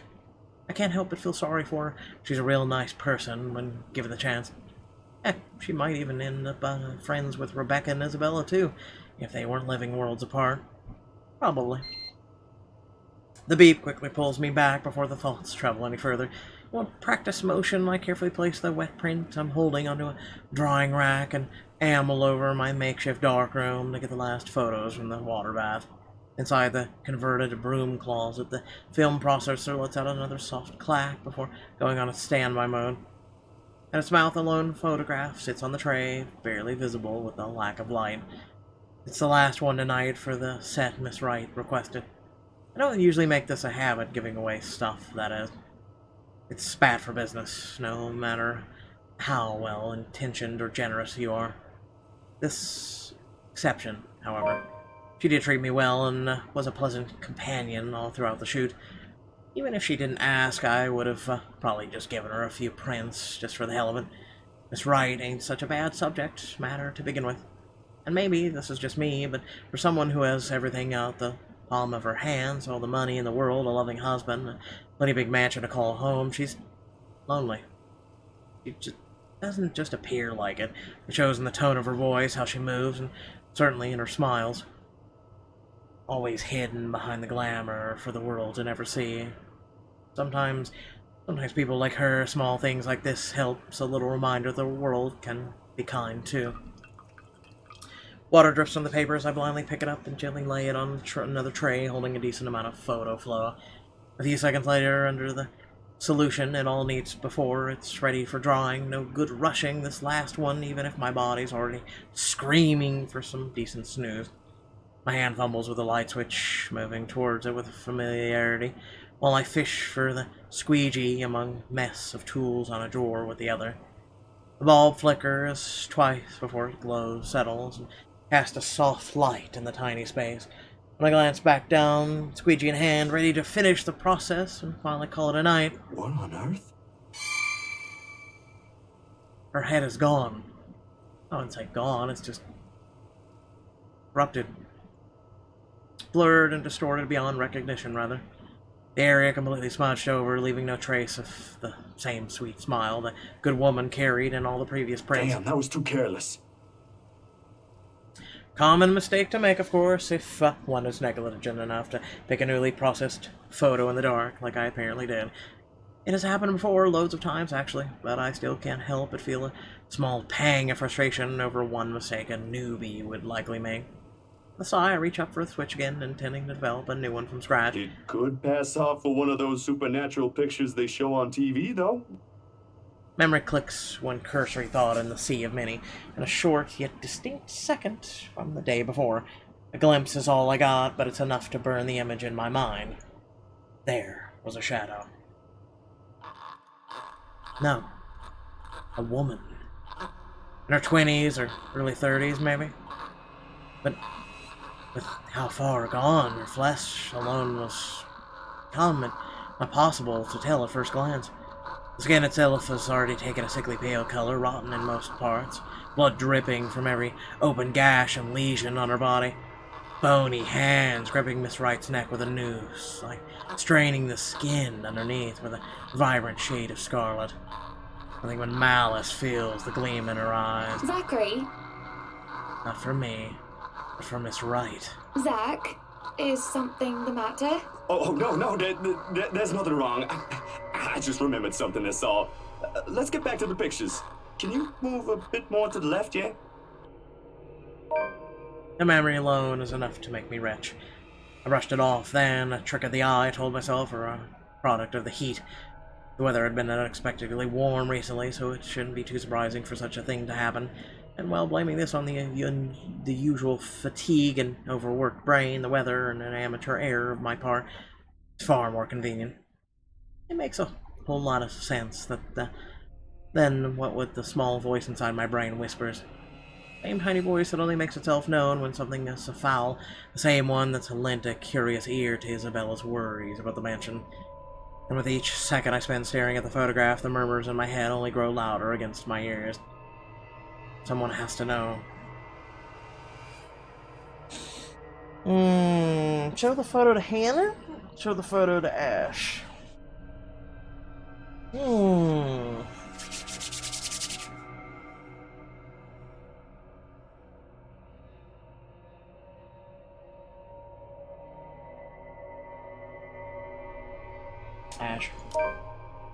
Ash will give me flack for this. He will. I can already hear what he's going to say about the moment I bring it up. Hell, before he even sees anything, I'll wager. This guy's a skeptic through and through, and it'll take more than my account for him to even consider this. But when you've been there, seen something enough to raise the hairs at the back of your neck and leave you wanting to flee or hide, then what he thinks is the least of my concerns. I am no hero. That's a title best reserved for someone else. Still, if this'll help him change his mind, it's worth a try. Isabella's gone and done the same thing, didn't she? Outside, the sun is yet to rise. I've still got a few hours before dawn, good enough time to mull over how I'll go about this with him. Plenty of space to check if I get the same result if I redo the process again. The film processor hums back to life at my touch, the light switch goes out, a soft click, the darkness embraces the small closet again. Somehow those urban legends don't sound so silly now. Sometimes I wish Ash would make himself easier to find. 24 messages, 13 phone calls, and 1 visit to the flat later, I still have no idea which rock in Luxburn he went off to hide under again. The guy has his own place but refuses to stay in it. Has his own phone but doesn't answer any of the calls or give any indication he's gotten in my messages. Most of the time he'll just show up on my front door, sometimes in the middle of the night complaining about how uncomfortable it is to sleep at the back of Shirley's car. As if the old couch in my flat is any better. Nothing new from him, though. But a bit of frustration, yeah. There's the police precinct, of course. And again, he's not there most of the time, either. If that's also true for today, likely out on another stakeout. There's nothing much to do for me, but wait, if that's the case. Let's just hope I'm lucky enough today. Well, Luxburn is a relatively peaceful city boasting a low crime rate. Its precinct stays abuzz with activity. As soon as I open the glass front doors, murmurs coming from the people waiting in the lobby welcome me. Officers can occasionally be seen shuffling in and out of the rooms, greeting civilians with a casual smile and a polite nod. Some, though, look a little worse for wear. Like their receptionist, who looked at me with much disdain the moment I arrived. Thankfully, I won't be able to deal with him today. Before I even step in, Ashton's voice, though low, comes from the hallway adjacent to the Not lobby. even for just 1 minute? No. The case was dismissed, remember? You were the one handling that case. If you want access to those records, you've got to ask Chief. I was taken off it before shit went to hell. Why do you even bother? Even Professor Clark seems to have given up on that. Well, Never mind, you won't understand. Right. I know you owe Professor Clark a lot, but the right guy isn't just someone you mess with. They've got the money. Who knows what else gets swept under the rug with them involved. That takes a special kind of ignorant not to know. And a smart person to know which boundaries he can't cross. You're a bright guy, you'll figure it out. In any case, I've got to get going. Another missing person case on my hand. Benjamin on the front desk looks like he's about to maul someone after the fourth one yesterday. Murders, people missing, what a time to be alive. Man, I miss the old Luxburn. You and me both. I'll see ya. Gotta go grab some lunch. Why is it we always talk about food in this game? He notices me first, as soon as he enters the lobby and pauses. Confusion briefly crosses his face until I fish out my phone from my pocket and wave it up. Frowning, he pulls his mobile outwardly, fiddling with it for a few seconds before sighing heavily. There ain't any annoyance in him, which he glances up, though. Only mild exasperation and what might be a hint of amusement. Stop taking pointers from Isabella. This is gonna get old soon. At least use your phone properly. It's an alarm clock, a good note-taking device, a halfway decent camera, and maybe a music player too. What else do I need it for? I don't know, keeping in contact maybe? Nah. When he merely shrugs, I know I've struck a chord. He's far from holding a piece of technology in contempt, of course. Ash has always been nothing but practical from the start. But technology is useful. Only when he gets too focused on one thing, like a case he's handling, he tends to forget there are other things around him. A little reminder and a nudge in the right direction can get him a long way. I've got an email on that social media site the girls roped us into joining. That doesn't make any sense. Also, you've got an account before any of us had one. For policing purposes? Anyway, why are you here? I thought you have something scheduled today. Or was that yesterday? That was yesterday. Look, about that. There's something I want you to see. He stops me with a tap on my shoulder, walks past me straight to the door, and gestures with his head towards their very irked receptionist when I raise an eyebrow in question. Over lunch. I haven't eaten anything since last night, and Benjamin there doesn't really like loiterers around here. Wordlessly, I follow him, but not after sending the poor guy behind the table an apologetic smile. As expected, he takes a seat in the farthest corner of the cafe, a good way from the window, but easily allows a view of who comes and goes. Secluded enough not to be disturbed by the lunch hour rush or overheard by a curious bystander. If I didn't know this lunch he invited me to, I would automatically assume I got dragged into another stakeout. After years of knowing him, though, this has simply become one of the many habits I've gotten used to. Food arrives minutes later. You and the shit you wrote in on. God, look at that.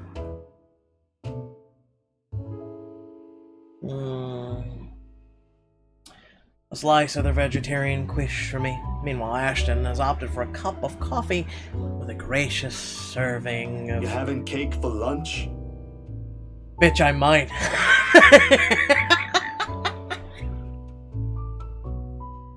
I mean, you know, live a little. He shrugs and then proceeds to dig in without even a hint of remorse. Frankly, it's like seeing a child get his Christmas present early. Don't tell Becca. I'll get an earful. It's just for today. You should listen to her, though. The kind of work you do, you'll need to eat something other than sweets. I don't want to see you drop dead in front of my apartment again. I told you, Again. just this once. Have you been hanging out with Becca lately? You're beginning to sound like her. Nah, just for some recipes. But she has the right to worry, you know? It's like she's taking care of two kids. One bitch is on sweets, while the other on cup noodles. At least Bella knows how to cook. Hey, I can at least boil something. Wait, that's easy, right? I mean, you just put water in and... Okay. No, don't even think about it. You destroyed your own kitchen once by sticking a pressure cooker on it. I think my sister is a whole lot better than you. And this is coming from someone who has no other choice but to eat her cooking for some time. To be fair, he genuinely appears offended at the last remark. Hate will be too strong a word to describe how Sis and him usually interact whenever they're in the same room. Though, whatever appropriate word it is, I can say that with most certainty that the feeling's mutual for both.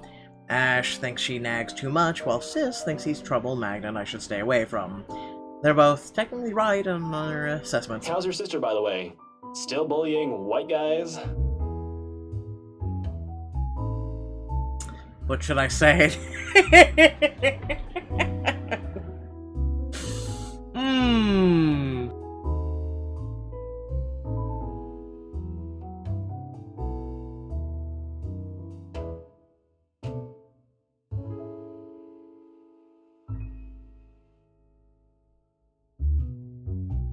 Okay, I'm gonna go with this one. You do realize you're the one who started it. Yeah, well, your sister tried to poison me with her cooking. Like you can cook better. My cooking has never killed people. Bro, you apparently caught a kitchen on fire making a salad. Can we talk about this? Really? Your brand of cooking mostly involves throwing things into a pot and hoping it never explodes. I'm never going to live that one down, am I? Was in the news. Did you know Nana and Gran called me that night just to check if you're still alive? And they were genuinely concerned. They've always been. In some unspoken agreement, my grandparents have adopted him into the family. A nice gesture, and I don't think he minds it at all. He even asks about them from time to time to check in on their well-being. I think part of him misses his own family, the one he'll never get back, and though he won't say it aloud, he appreciates having one thing close to it. Makes him feel less alone. Who won't? And yeah. You should drop by sometime. Nana's request. She wants to see whether that skinny boy has somehow gained some muscle. I'll see what I can do. Sometimes he neglects the more important things. Ash? Like leg day.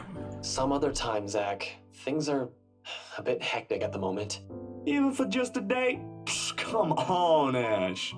You saw how things are at the precinct. Even Benjamin's at his wit's end. He's quick to avoid my eyes, swiftly turning his attention back on his plate. The food, however, remains uneaten. He puts up a wall again. Can't remember the last time he did that, but watching it happen in front of me is discerning. It ain't an excuse, I know that. His job is never as easy as those television shows often imply. Lots of bureaucracy and red tape involved. If he's lucky, he'll find an easy lead, close the case after several months of no sleep and pure hard work. But most of the time, it's just one of the pile of reports after week after the next, and one frustration after another. I just wish he'd stop focusing on it too much and see what he's missing out for once. You really can't make time for it? I can't just leave this case for now. Sorry. His change in tone is subtle, but his aggravation over the matter hangs completely palpable in the air. Still no closer? The opposite, actually. There's been some slip-ups here and there. Careless mistakes, and let's just say I'm waiting for him to make another one. What about you? How are things on your end? All piled up on top of the other. But I can manage. Still recovering from the expenses for the movie, so the surge in new projects helps. Well, there's this one thing. The expression on his face grows more puzzled with each photo I spread on the table. There's about 8 of them. All of the reprints of the same thing. Miss Wright's distorted head on the photos. He takes a minute to go through each, eyeing the prints warily. The furrow on his brow doesn't ease even as it gathers all of it into one pile, sets them in one neat stack in front of me with a heavy sigh. Hannah Wright? Yeah. How did you... The locket. She never takes it off. Evan's family heirloom. I wouldn't even think about asking why or how he knows that. If he's investigating them, he'll likely have already dug up every unimaginable dirt on them, including family history. Are you done with your work with them? Yesterday, yeah. It's just a small feature for a magazine. Interviews, photos, standard stuff, nothing big. But see, here's the thing. I don't know how else to put this out there without sounding crazy, but there really is something odd with that place. Remember the letter? He drags in a breath, reaching up his nose and pinches it. Like the action alone will help him grant all the patience in the world to continue this Please conversation. tell me this isn't about that again. No, Ash, you've got to listen this time. I am listening, and I can't believe that just came out of your mouth. These are some blurred out photos, and that letter is just a stupid prank. I expected this from Isabella, not you. You're the photographer here. I don't see any need to get worked up over this. I know what you mean, but would you hear me out first? Ash leans back on his seat and doesn't say anything further. He gestures for me to continue with a wave of his hand, impatience clearly on his face. Any other person telling him this, and he'd walk out without batting an eye. I suppose this is the only reason he's giving me the benefit of the doubt is because we know each other. Ash, I don't easily buy into these things as much as you do. Yesterday, though, behind Hana. He blinks at that, his eyebrows lifting momentarily before settling in a deep frown. Hana? Since when were you on a first-name basis with the right missus? Why does that even matter? I thought you said this was just a gig. His voice stays level with the accusation in it is as clear as day. It hits a nerve in me somehow more than the tone usually does.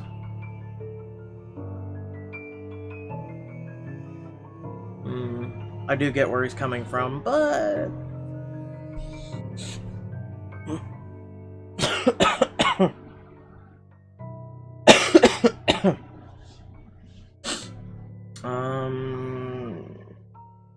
It's really just a gig. Like...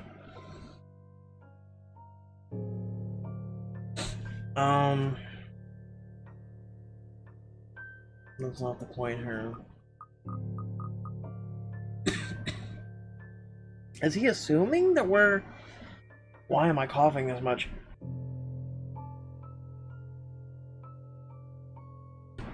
Go away, lungs. Go away. Yeah, I'm gonna go with them. Patience can be a thing to summon at times. But we didn't get this far as friends if we let our own tempers be the lord Bro, of us. it's really just another freelance work. Guys me skeptically the same stare he reserves for people he interrogates. I've been on the receiving end of it before, early in our friendship. Years later, he's already got the unimpressed police look down pat. Hey, there's nothing going on with me and Miss Hana. She was just being friendly. Insisted I call her by her first name. That's all. I wasn't implying any of that. You're not that sort of guy. I know, but let's just get that out of the way. The just-in-case elephant in the room scenario, aight? She's a married woman, Jesus! Not with the image she presents in public. No, but trust me, she ain't any of the things the tabloid writes about her. Like I read any of those. I know you don't, but keep it in mind, will you? Will do. Though I can't promise she'll get off scot-free if she's involved. And with how you're acting, it feels like I'm doing a solid for your girlfriend. Cut that out, will you? I haven't met his And girlfriend. I'm not asking you to.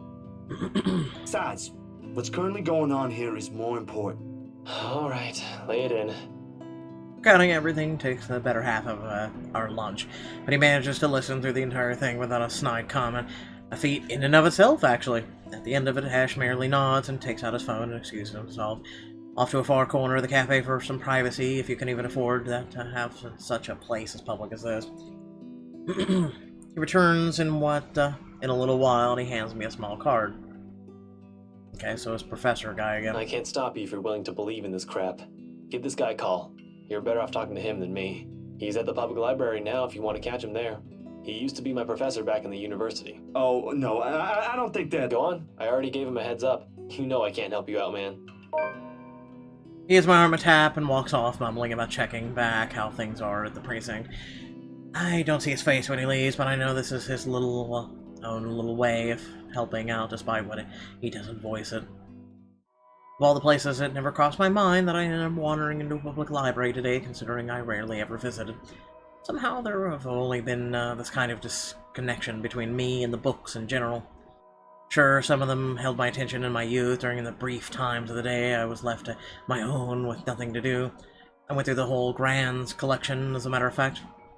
Read all of them twice or thrice even, but they never did hold it for long. Most of it never even sticked. Especially after I learned it's simply easier to do things myself if I want to learn stuff. Take the plan in the first place. But after Ashton went through the trouble to contact the professor, I can't just ignore it. Nothing but quiet greets me inside, though. Not that typical mum one would associate with the library, but one akin to a hush prior to impending trouble. Or perhaps I'm just overthinking again. I really like to think I'm just thinking too much about this, that this is just one of the lack of sleep talking. Regardless, apart from the group of students murmuring in a corner somewhere, the place is free of its usual visitors. All while my footsteps echo in a manner unsettling enough to raise the hairs on the back of my neck. Much to my relief, it doesn't take me long to find him, being the only occupant inside of the room. Professor Andrew Clark. Never personally met the man, but Ash has spoken highly of him several times. In fact, he is Ash's go-to guy when something troubling him with the case. My steps are unsure as I approach. At any rate, he greets me with a warm smile, like a grandson he hasn't seen in a long time. Ashton's friend, I take it. Zachary. You'll have to forgive this old man if I don't get your name right. Oh no, you got it. It's Zach. Zachary Steele, Professor Clark. He gestures at the empty seat across the table while he returns to his books. The next couple of minutes pass in relative silence as he continues to read and take notes from the pile he's accumulated on the table. Seems to be a common trend in this book, everyone having awkward silence in conversations. Maybe I should have just taken a book first before heading there. But before I can even get far into the idea, the professor clicks the book shut and sets it atop the stack next to him. Ashton told me you were hoping to get answers from me. Although I'm not quite sure what I could share, I'll do my best to help. Of course, there are a lot of things I want to ask. How do we get out of this mess in the first, among tens, hundreds of concerns in my head? But in the presence of someone I barely know, the thoughts will easily form. He is nothing but patient, however, with enough time to mull over a question finally forms. Do you believe in the paranormal, Professor? It's supernatural, actually. Don't worry. It's a common mistake to make, but they really are two different things. The other one deals with what we can't explain at the moment, while the other are things we may not have an explanation to. I can respect that. Places a couple of papers in front of me, the very same one he was writing on earlier. Study of Luxembourg's supernatural culture in a nutshell. A friend of mine wrote that a few years ago. He took interest in the city after reading about the stories. I have to agree with him here. Even stories dealing with things you don't see with the naked eye can be rife with culture, and this city thrives on it. Just ask the locals. Like ghosts, for example. Among other things. The interpretation has changed over the years, though. Various religions, for example, have their own version. It might not always be a spirit now. It could be a memory, or an imprint, an echo, so to speak. Some are born from curses, even. Out of great anger, hatred, or pain. There was this one story. Ah, here it is. The book is pulled from the stack and placed open atop the papers. While he speaks with such passion that it makes me wonder if some part of him believes these to be true. It is interesting, though, even if I'm personally not a fan of such stories. And soon, hours pass without my notice. In the end, it asked for something to be sacrificed in order to destroy whatever anchors the wraith. A sad tale, that one. But the simplest grudge can bring the ugliest, even in the kindest person, with some people none the wiser. Oh, I'm sorry. I just went on. I wish he would have actually gone on. Nah, it's good. Are you familiar with the Ermengarde Mansion, though? Of course. That goes without saying. In fact, you aren't the first one to ask me about that recently. Although, word of the mouth is, someone has already bought it. Ah, yeah. The right couple. It was a close friend who handled that sale. So I heard. Well, don't think the house being bought by anyone would stop us from talking about it. What is it about the mansion, then? I just want to ask what you think of it, sir. We're going to need more than an afternoon for that, young man. You see, it's the kind that has changed over the years, passed down from one person to the next. Sometimes, it's the Lord William who haunts the place. There are versions where it's the lady of the house, but my favorite, a personal favorite, would have to be the ones that followed after the disappearance of the kind daughter. Well, what about these then? There was a moment of hesitation on my part before I pull out Miss Wright's photos and lay them all out in front of him. Unlike Ash, though, the professor inspects each print with great interest. And that gives me hope, at least. When were these taken? Just the other day. Do you think those are the same? Perhaps. Perhaps not. There were certainly instances when the film would pick up what the human eyes weren't able to see. But then, it could also have been human error. I didn't edit it in any way. You have my word on that, Professor. They all just came out like that. Then, if it is what you're thinking, I'd strongly advise against doing something reckless and further tangling with them. Accounts about them may be riveting to you, but most of it often ends in an unpleasant manner. What about those people in the house? If there is something in there, shouldn't they know? I'm sure they're already familiar with the legends, but... Some people might deserve it, however. Didn't like that tone. Deserve what, sir? All of a sudden, the tenderness in the professor's eyes disappear, his face becoming unreadable. As though catching himself, he hastily clears his throat, gathers his books, and rises from his seat. Professor? I'm sorry. I just remembered something I neglected to do. What did you summon, Professor? You'll have to excuse me, Zachary. All right. Do you need any help with that? Don't let my looks fool you, son. I can still carry a few hundreds. I've been doing this for years. I'll see you some other time if you have any other questions. Of course. It was nice knowing you, Professor. He doesn't hear it, however. In a few short strides, he's out of the library, leaving me and every piece of the whole mess amidst the oppressive stillness. Despite the answers gleamed, more questions surfaced. If there is even a single way out of this, I hope we find it soon. The moon is well into the night sky by the time I make it home. My heavy treads, and the sound of traffic outside echoing in my ears, filling the empty room with some semblance of life. Nana would scold me if she ever hears me walk like that, but after today I really can't give a damn about everything. The mattress creaks under my weight as I unceremoniously flop down on it. I find myself looking at the paper under my grip.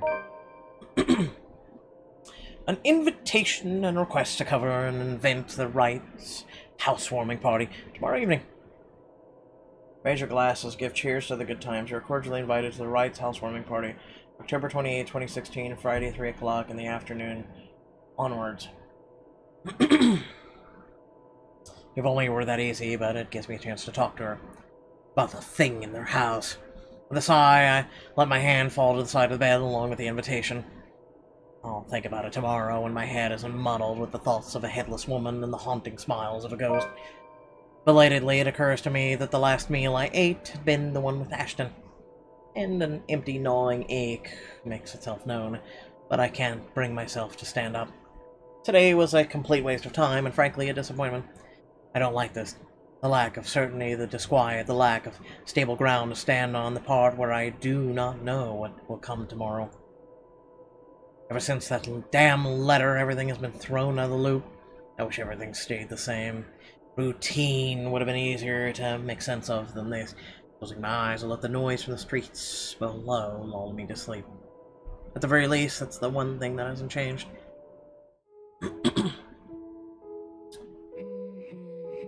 The melody carries into the hall long before I cross the threshold. Solemn but gentle, soothing, a reminder of what home is. Pa's firm but meaningful gaze, Ma's wistful smile, the warm rays filtering through the eaves of sunset, the distinct smell of wet earth and leaves after a long day's rain in our room. The room. Ma and Pa's pride and joy, a place we were once promised several springs ago. Yet it won't stop. No, wait! Come back! I'll be good this time! Please don't leave! Please stay! The floorboards are cold under my feet, more than it usually is. The walls more foreboding than what I'm used to. Farther and farther the room goes. Ma's singing ceases, and Pa... I can't hear Pa. Not above the raucous, clanging and deafening roar of gunshots, nor the screams replacing the comforting soft melodies. There's only the blinding fear. When the light breaks, her skin is already taken a sickly pale color, rotting in most parts, blood dripping from the open gash and lesion on her body. Bony hands grip Hannah's neck like a noose, staining the skin underneath with a vibrant shade of scarlet. Nothing but malice fills the gleam in her eyes. Scream ripples through the air. My whole body feels distant. Every limb heavy with lead, all unable to move at all. Not even so I can wipe the beads of sweat forming at my temple. This is what we call a night terror. Grasping of my breath easily fills the room in the wee hours, while I force it back into the steady rhythm. There's a tightness in my chest I can't shake off, my heart pounding against it as if it's able to burst out. Something cold has settled in my legs. Not the usual chill that comes and goes with the passing breeze from the window, but one strong enough to sting, shackle, and leave a frigid sensation creeping up my skin. With every struggle I make, the pressure winds firmly around my legs. Tighter, tighter, tighter, until it becomes too much. My heart stops. Another draft sweeps into the room and brings with it iron tang of blood. Thick, suffocating, filling my nose with a foul, sickening smell as I shift my gaze downwards and it slowly comes into view. Mouth stretching into a hideous smile and eyes brimming with nothing but madness. The stench of gore taints the air around me, and I can't look away. From it, her, from terror and death, her uncanny, twisted features alone scream. I try to open my mouth to shout, to ask for help, but my voice has left my body altogether. All I have is painful realization that no kind of plea will ever save me from her. When suddenly the bed dips.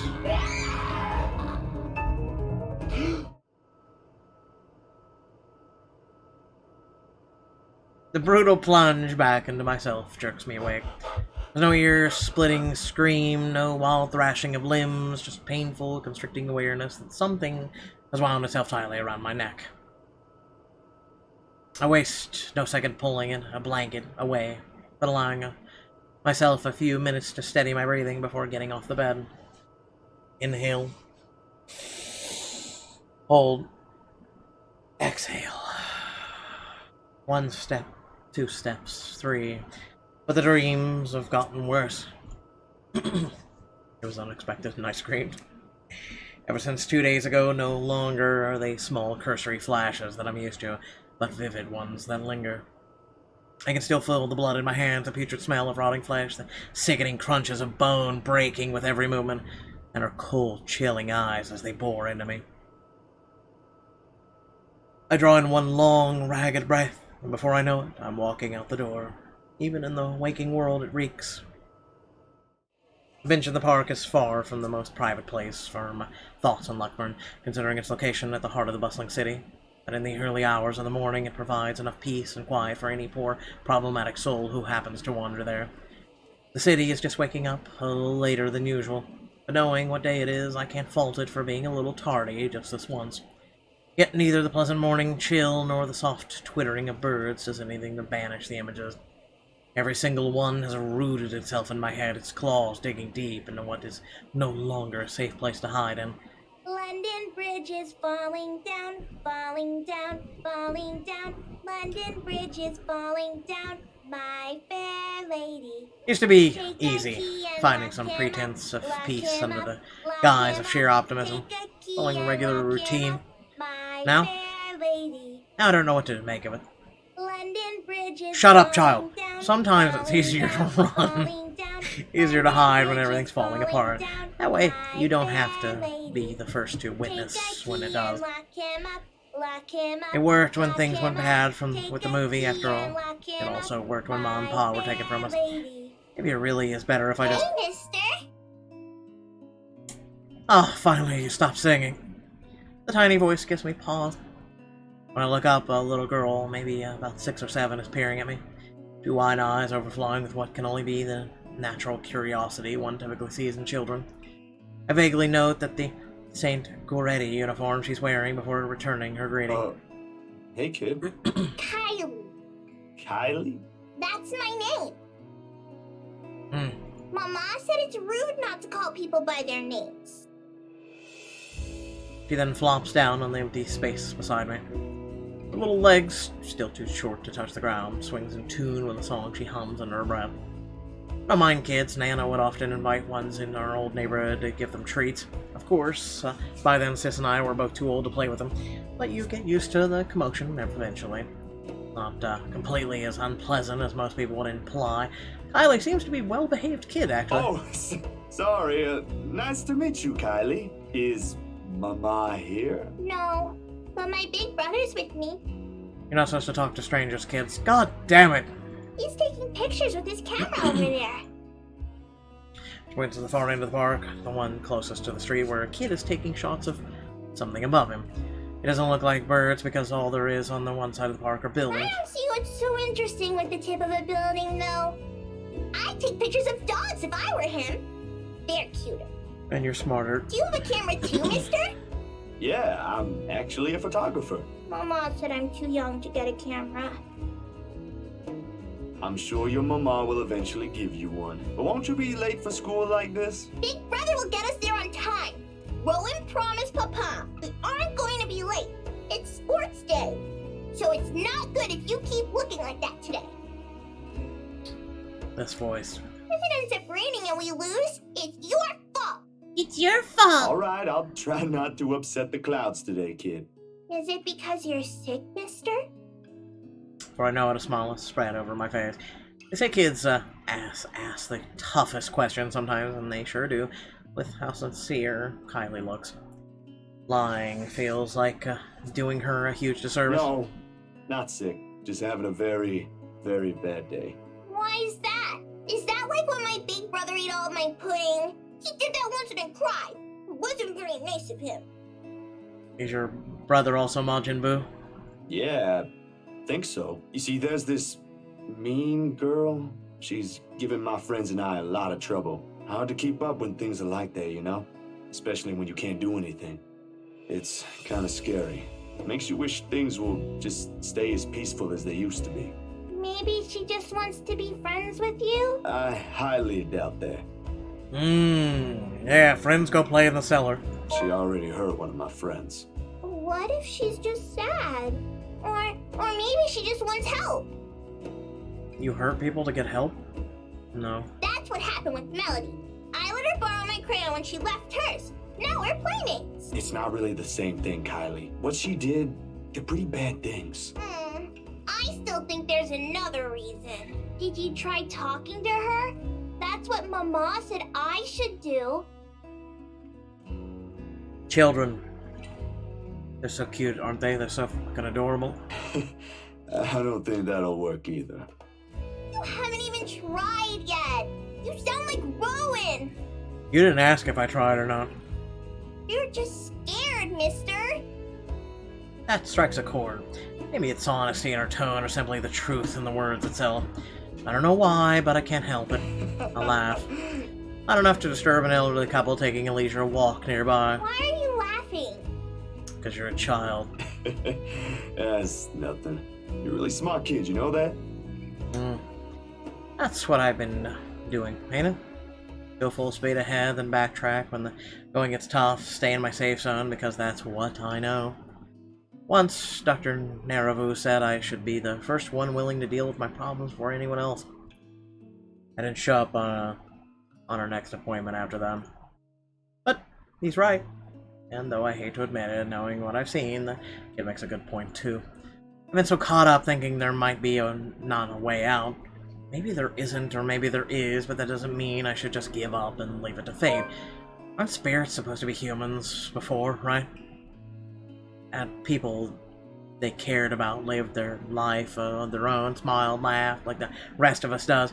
Do they really lose all of it after death? You better get to school, though, or you'll miss sports day. You should have won yourself some awards, alright? Alright.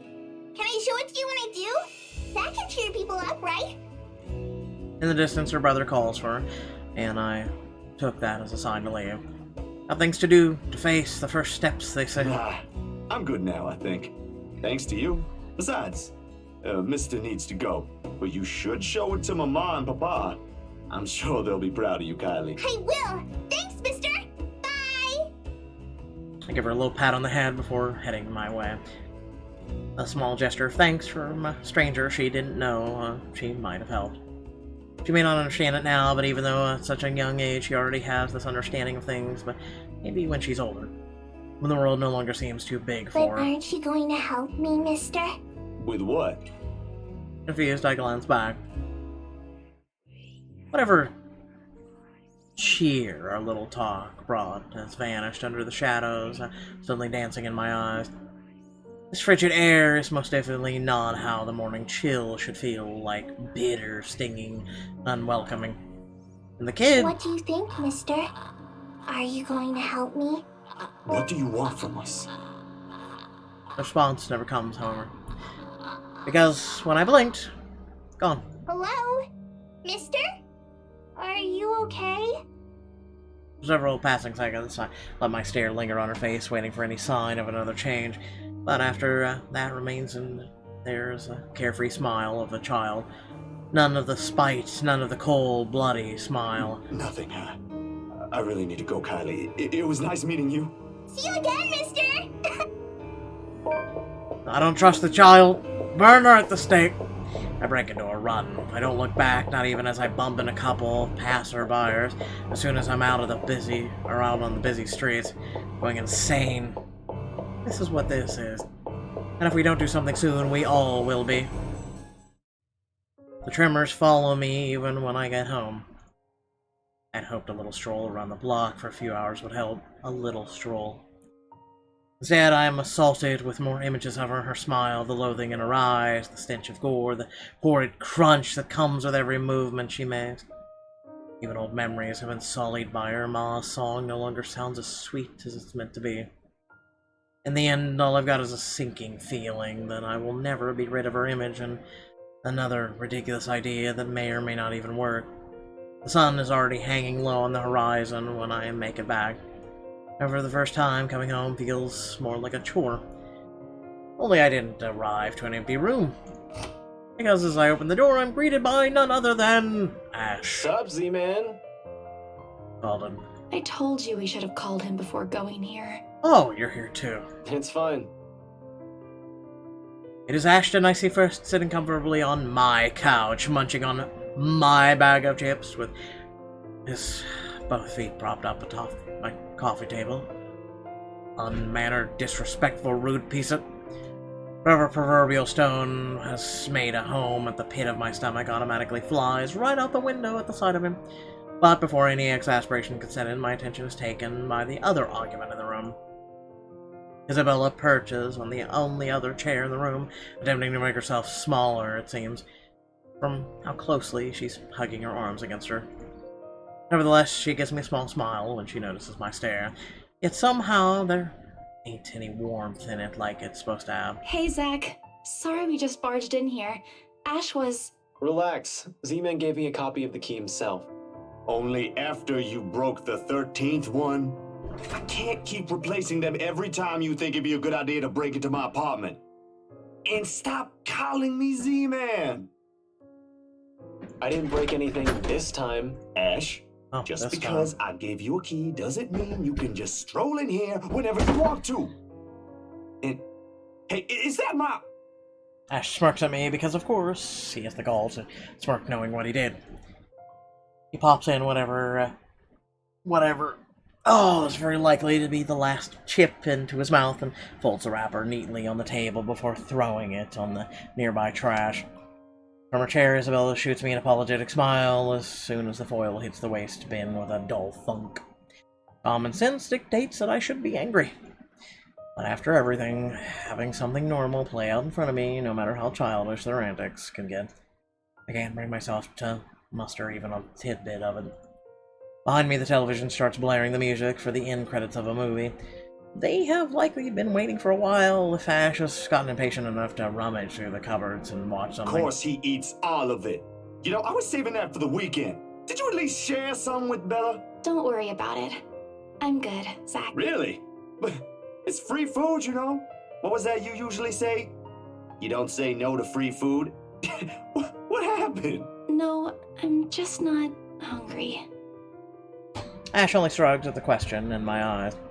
I can't be the only one who finds that vibe she's getting off to be odd. The guy has no doubt already caught wind of it. Aye. But if you want something, just say so. I've got a fully restocked pantry right here at your disposal. Still not a 5-star level thing, but for an empty stomach, it'd do. Just say the word. Thanks, Zach. maybe next time. Food is not really what we came here for. Ash, he's the one who... Casts a brief glance at Ash. In an instant, he sits up.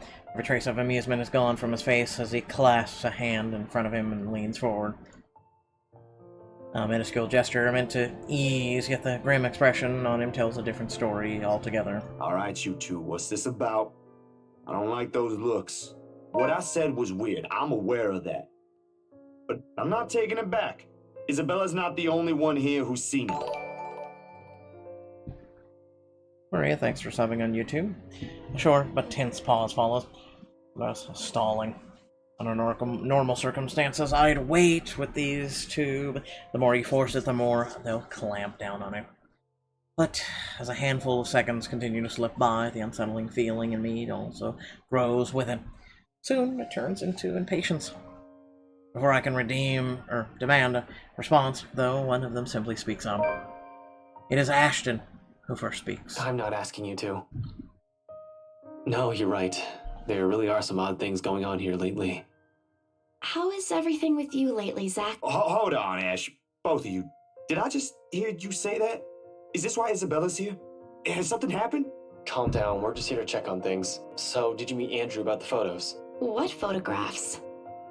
Said photographs has been sitting untouched since the day I dumped them in the drawer. Isabella goes very still when I hand her the small stack. To her credit, she does not flinch like I'm expecting her to and flips through each of them in silence. But while her eyes remain strangely calm, her hands have gone rigid, her mouth is set in a thin line. She, out of all people, understands what this means. In hindsight, she should have been the one I approached before Ash. What did Andrew say about them? It could be one, but there's no guarantee it's a supernatural thing. It doesn't always happen. So, that's a dead end right there.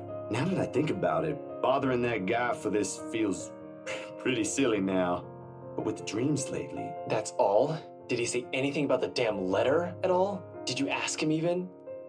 I pause, glancing at him skeptically. I don't know where the sudden curiosity came in from, but if Ashton, calm, cool, collected, always logical Ashton, takes interest in this, something or someone must have fucked shit up somewhere.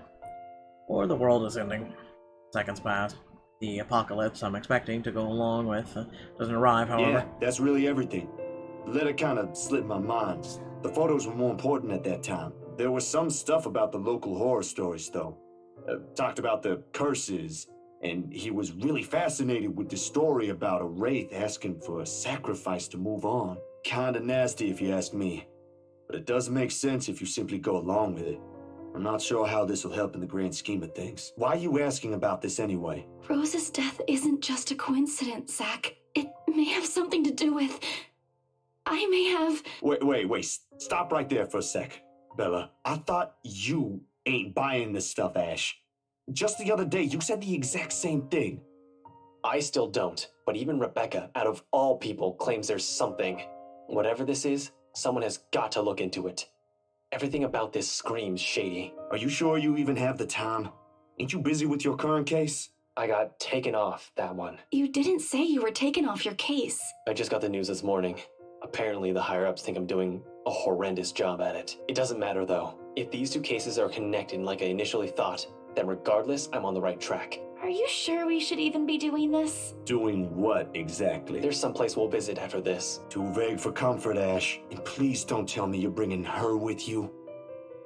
His affirmation comes in the form of a stare, but that alone says all I need to know. What I pointed out gives him a pause, though. His voice is thick with hesitation when he addresses Isabella. You know what? Zach's right, Isabella. You don't have to come with me. It's not myself I'm worried about. It's you. I'll just do this myself, if it'll get you into more trouble with your superiors. At least I can make up an excuse why I need to be there. Don't be ridiculous. You're not walking in there without me. Besides, I think it's a little too late to back out now. Have you two seen the news this morning? I haven't, actually. Mama called, and I was busy. The change in the air around her, while small, cannot have gone unnoticed, and it takes every willpower not to ask. Probably the only thing reigning in my curiosity is the fact that Ash himself hasn't brought it up either. No problem. It should be in the afternoon news as well. Man burned after room catches fire. Another victim by the Anselm Butcher. Who the hell was this guy? He grabs the remote and cycles through the numerous channels until he gets to a news report about another guy who has been found dead in the early hours of the morning today. Burned alive this time. Oddly, no fire has spread, and whatever damage has been contained within the place the body was found. The room itself, however, has been completely vandalized. Help me. Help me. Help me. The murder, the authorities claim. Isabella and I knew better. None of us shifts even after the report ends. The room has suddenly felt stifling.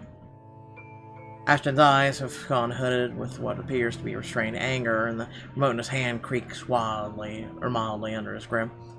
The stone is back in my stomach. Tiny little thing gripping at my insides, growing with every passing second as the dread sinks in. In the thick of it, Isabella's voice is the only one that breaks the hush. A small, weak thing on a tone that wavers unevenly between words, but every syllable heavy with meaning. This is because of that thing, isn't it? I did this somehow. When it fades, all that's left in the air is her doubt and fear, while all we can do is cope.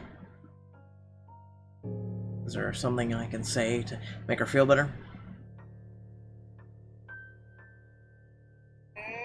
Okay. I'm gonna go potty real quick. We shall continue this here in just a moment. I'm thinking we can still fix this, but hold on just a moment.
Give me a moment longer. I might have to kill someone. Just give me a moment.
Okay. Now that I'm slowly dying, Man.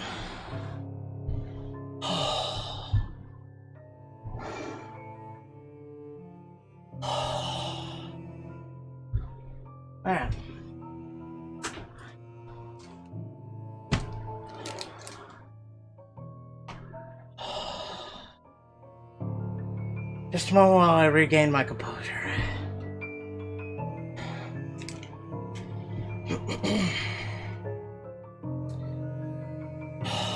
How's everyone doing?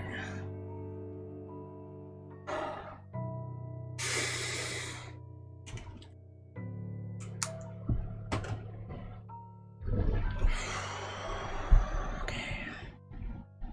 I need a vacation. I really do need a vacation. Okay.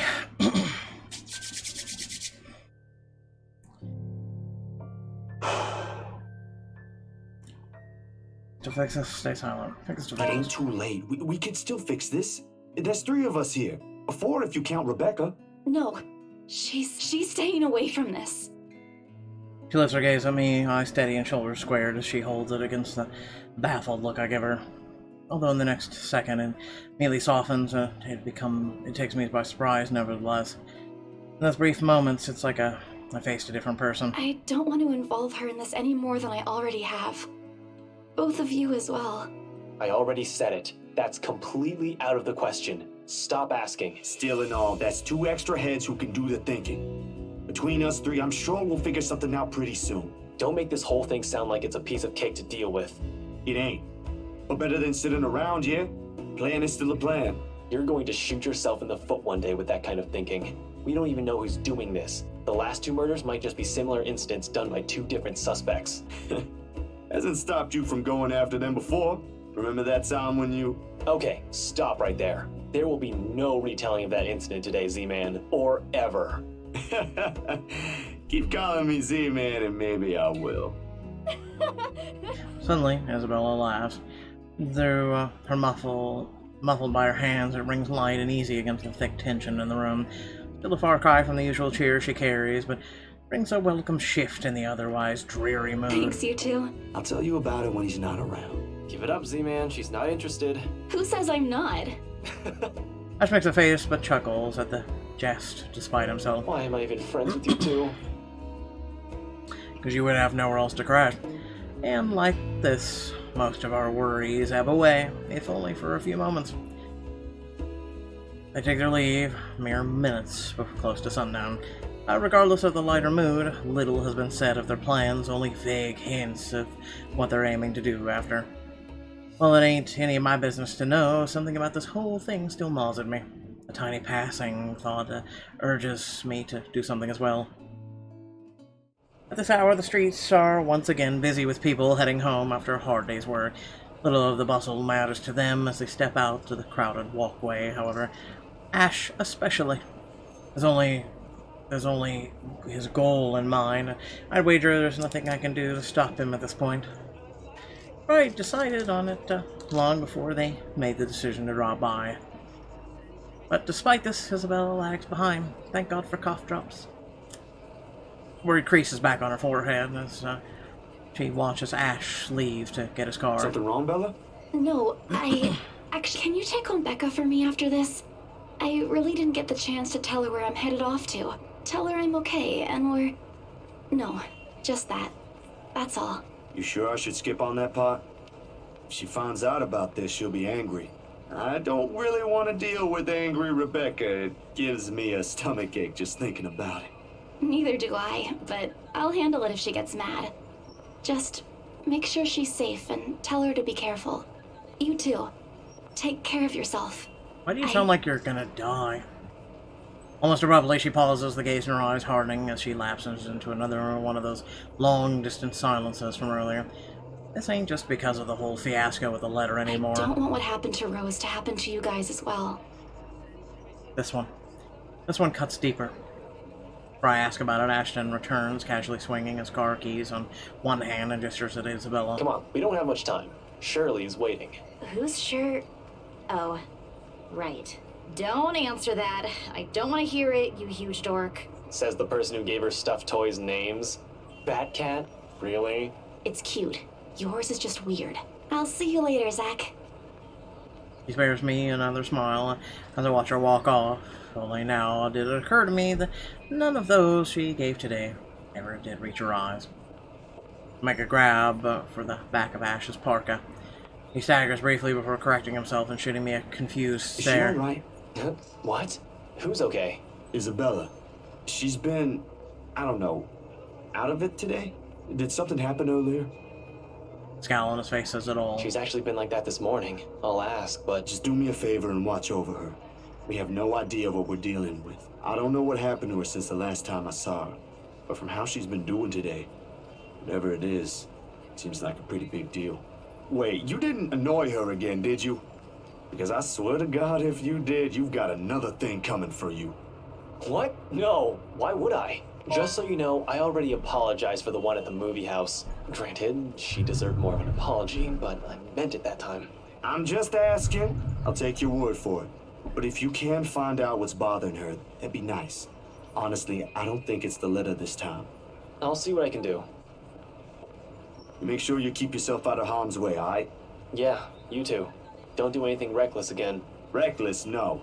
But I can't make you the promise I won't do anything. After seeing that, there's no way in hell I'm going to pretend there ain't a problem when there is. This is a really big one, and I'll be damned if I let anything happen to you guys while I sit here. I'm done running when things get tough. He's about to argue for a moment. Look, bro, if things ain't good, I'll be the first one out. But allow me this one thing, alright? Just this one time. If it doesn't work out, you'll be the first one to know. You can laugh then, or berate me all you want, but please don't ask me to step aside like I'm incapable of doing anything to help. I have no idea if it is a look on my face or the tone of my voice. Ultimately, although his mouth presses into a thin line, he nods. Alright, stay safe, Zach. He stumbles into the sidewalk and allows the afternoon crowd to swallow him whole. I like to think the tiny gleam in his eyes is the closest we can get to optimism in this situation. Whether that alone will be enough to give me peaceful sleep tonight remains to be said.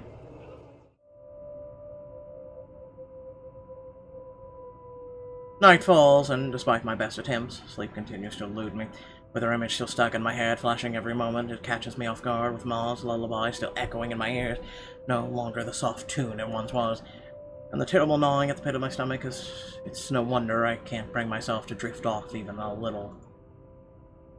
It is not as if there's a complete lack of things to do while waiting for sleep to come, if it ever will. And at 2:45 in the morning, I find myself cleaning my photography equipment for no reason other than just to pass the time. Though, if I'm gonna be honest, it's just not the night terrors that are keeping me wide awake tonight, but the anxiety and the hope I'll hear from Ash or Isabella soon. And for what's perhaps a 40-second time, my eyes shift over to the end of the table where my phone lies still. I've not heard from them since they left. They haven't promised a call, of course, but a small part of me wishes they would have the common sense at the very least. Waiting is a tough game, and with the concerns stretching out the minutes far longer than usual, it's impossible for more unpleasant thoughts not to enter my mind. Moreover, it does not help that when the clock finally strikes 3, my hand stills. It'll be complete and utter lie to say my heart didn't leap straight into my throat in that brief second. My whole body has gone motionless, ears straining for any further sounds. A couple of tense seconds pass, nothing. Of course, with how old the building, staying in, power fluctuations ain't anything new. Every now and then this would happen, leaving a few tenants in a rather bad mood. Like me earlier with my power flicking. Nothing unusual anymore after a few years of living here. But this time, the sudden hush brings with it stillness that raises the hair at the back of my neck and set my heart beating hard against my chest. Something reeks in the air, and in an instant, the place is no longer home. It's a prison. Every rational fiber in my being screams at me to leave. I force myself to swallow and keep a clear head as I lay down all the cleaning tools and begin gathering together the rest of my things scattered around the table. The camera's body, lenses, filters, diffuser, phone, anything my hand could reach, but in the resulting panic, like in the nightmares, it is the scent that reaches me first. A foul, putrid smell filling in my lungs with the heavy stink of death. My fingers clamped tightly to the camera, holding it closer to my body as if the tiny thing would provide enough protection to whatever it is with me in the room. It won't. That is the only comfort I have. And knowing that whoever she is, she had once been human. Perhaps not all of it is gone. Perhaps some of it is still there. Hello? I know you're in here. What do you want? Something moves behind me, a soft scuttling over the wall, followed by the squelch and painful creaking of what can only be rotten flesh and broken bones. Without hesitation, I whirl around, my fingers and camera ready, patiently waiting for another moment. I can help you. Whatever it is that keeps you here, I can help. That's what the letter's for, ain't it? You don't have to keep taking people's lives. There was a brief moment of silence after. For a short while, I think my pleas worked. Then, with no warning, the shuffling resumes, and along with it are the sobs of a woman.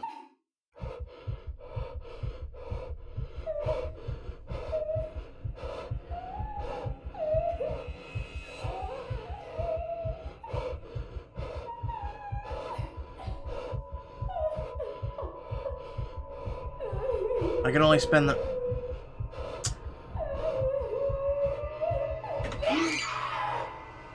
Got you.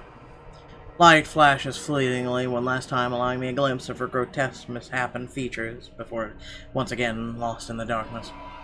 All of a sudden her tune changes, no longer a soft cry, but a high-pitched shriek, brimming with pain, grief, and anger. Every ounce of courage I've mustered flees from my body at the sound, and the next thing I know, my hand is gripping the knob, and I'm wrenching the door open. Her wails follow me as I flee into the night. Pacing has almost been more of Ashton's thing than mine. When I want to think, I sit and let the minutes tick by until an idea comes to my mind or pulse settles down. And yet dried leaves, twigs crack under my shoes as I make another pass at them. Terror is too mild to describe what this is. There's no way in hell I'm going back. Whatever she is pleading won't work. When we saw that letter, she's been after us. But I can't run. Not this time. You just ran. Nearly 2 hours have gone by since I left the comfort of my room for the solitude of the park. 2 excruciating hours since I started making calls. No one's answering. Not even Rebecca, who has always kept her phone line open in case other people need her. Or Isabella, who frequently checks hers for any messages and readily responds as soon as she can afford it. It does not help that Ash hasn't said a word where he went off to as well. Damn it! I knew I should have asked him before I let him leave. Knowing him, he can be anywhere. But there's really only one place he'll likely be at this time. The sun has already peaked over the horizon when I make it to the mansion. I have no idea what I'm expecting to see when I got there. There's Ashton first and foremost. A part of me wishes my assumptions are correct and he's really somewhere close by on a stakeout. But I've never been lucky sort when it comes to that kind of guessing. And even after I've made a round of immediate vicinity, I could find neither hide nor hair of him. Calling him does no good either, considering how awful the signal here is. He can't be too far if he really is here. But if he is, he would have already noticed me by now. Instead, there's only silence. The kind too quiet to find any sort of comfort in. Even the trees seem to have fallen asleep with the rest of the mansion, and oblivious to what's happening around it, a small island of stillness in the otherwise fast-paced world. I wonder if the whole Anselm feels at odds with the rest of Luxburn. While the city is alive, growing every minute, breathing every second, and pulsating with life, the village remains unmoving, unchanged. Not surprising the legends still live up to this day, and why she's still here, walking in its hollowed halls. And beyond me, the mansion looms ominously. But now ain't the time for fear. Even if Ash is not here, I'm still got to let the rights know what I've seen, what's in their home. Whatever grievance Ash has with them doesn't matter. There might be grounds for imprisonment, but they don't deserve a brutal death at the hands of one malicious spirit.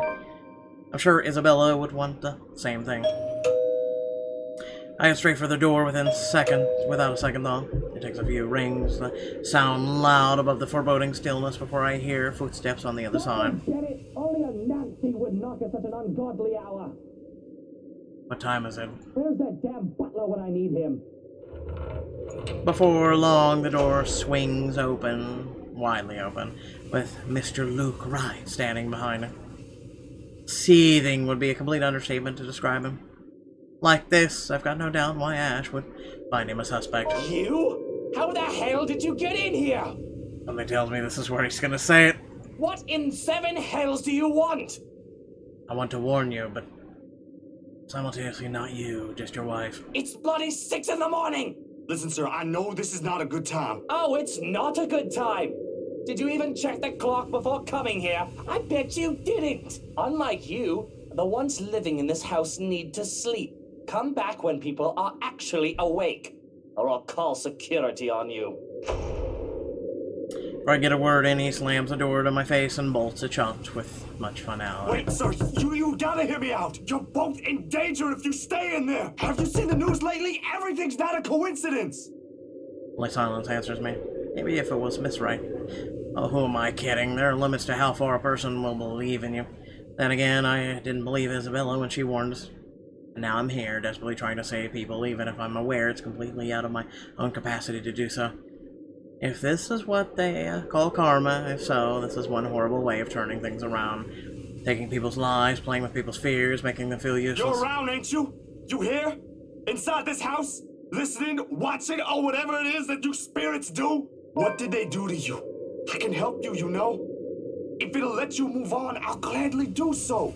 You don't have to kill anyone. Nothing. I don't even know who I'm talking to, or if a sane person is supposed to be doing that. The only thing I got after feeling is a foolishness washing over me. Perhaps this is just me losing my mind. Out of the other options and any other ideas, I let my hand slide off the door's surface and fall listlessly to my sides. I can go back to Luxburn. Try to find the others. Try to get out of this mess with them. I'll let them know how much in deep shit we all are. Those sound good. Either way, I'm loitering here, ain't helping at all. I'll let the quietness calm me for a few more minutes before standing up and heading out to fetch my bike. Quite a distance to Luckburn, but if I hurry, I'll reach it and maybe... Rustling stops as soon as I turn around, strain my ears for another movement around me. Yo, Ash, you there? No answer. If he is here, I just missed him earlier. Alright, and my feet are moving in search of him for the second time. It won't hurt to double check, triple check even. With how big the property is, he could be anywhere. If things ain't so urgent, if they ain't so dire that lives are at stake, I'd probably just have waited for him to show up again. But damn it! He needs to realize what exactly it is he's dealing with. That is not just a petty criminal he can simply throw in jail. It is something beyond the authority his police badge could ever give him. The guy needs to stop playing the big damn hero, sit down and chill. My breathing comes in short, shallow rasps by the time I make it to where I started. Still no sign of him, and beginning to think I'm wasting my time here. But that is when I hear it. I'd recognize the melody, the heartbeat, Ma's favorite song. I listen for a while, trying to gauge where exactly from the house it's coming from. My feet start moving before I can stop them. And there, as I circle a corner, from a room in the first floor, a single window is open, but I can't make out whoever's inside. However, I'm sure the singing comes from there. Still, why I'll hear an old tune here of all places, I won't know. It's not an obscure song by all means, it is a pretty rare to find someone who knows this. And for some reason, death seems to follow the song around. Panic lodges itself at the base of my throat at once. Whoever's humming might be, I don't want to be pessimistic now, but on the off chance that it's Miss Wright. Shit. I shouldn't just barge in there. I can put myself in danger before I can save anyone. Ash will tell me so in the exact same words. Might even write me in a dissertation why this is a bad idea if he ain't so lazy. But damn it, god damn it. Someone could be in danger. Doo-doo. Doo-doo. In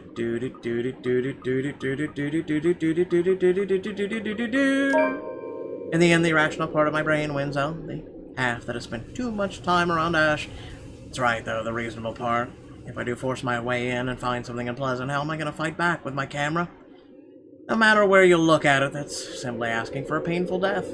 I have a better chance if I find Ash. What is he snooping about? Perhaps I should try the forest. Make a round farther into the gardens. Not a solemn plan, but it's better than nothing. The woman's soft sobs have subsided now, by some means. Almost inaudible to the point where I'm wondering if I truly heard what I heard. I didn't get to dwell much on it, though, because right in this moment, my phone rings. The sharp notes cutting through, piercing through the thick quietude. I clamp a hand over it, pressing the button before the speaker or close to my ear. Where are you? Only caught the tail end of the person's greeting on the other end, but I know the voice well enough. What was that, Ash? Could you repeat that? Signal's shitty here. I asked, where are you? Hell, Zach, I've been calling your number for a good 20 minutes now. Only 20. I've been calling you all night. What kind of shithole did you get into? Good morning to you, too. I should be asking you that question. I've been looking all over the mansion for you. I thought you'd be... What mansion? Do I really need to answer that? Why are you even... No. Just get your ass here at Isabella's place, and hurry. Shift my gaze into the mansion, specifically at the window I heard the cries from. There is nothing of it now, not even echoes. How urgent is this? Pressing enough for you to stop asking questions and get yourself here. Please, Zach. It gives me pause. It's a rare thing for him to take on that I'll be time. there in a few. An hour or two, tops. Thanks. I'll see you. Rush back to my bike as soon as the call ends. Without another look, I leave the mansion along with its haunted melodies and grim echoes behind. There are more important things than my own curiosity and impulses.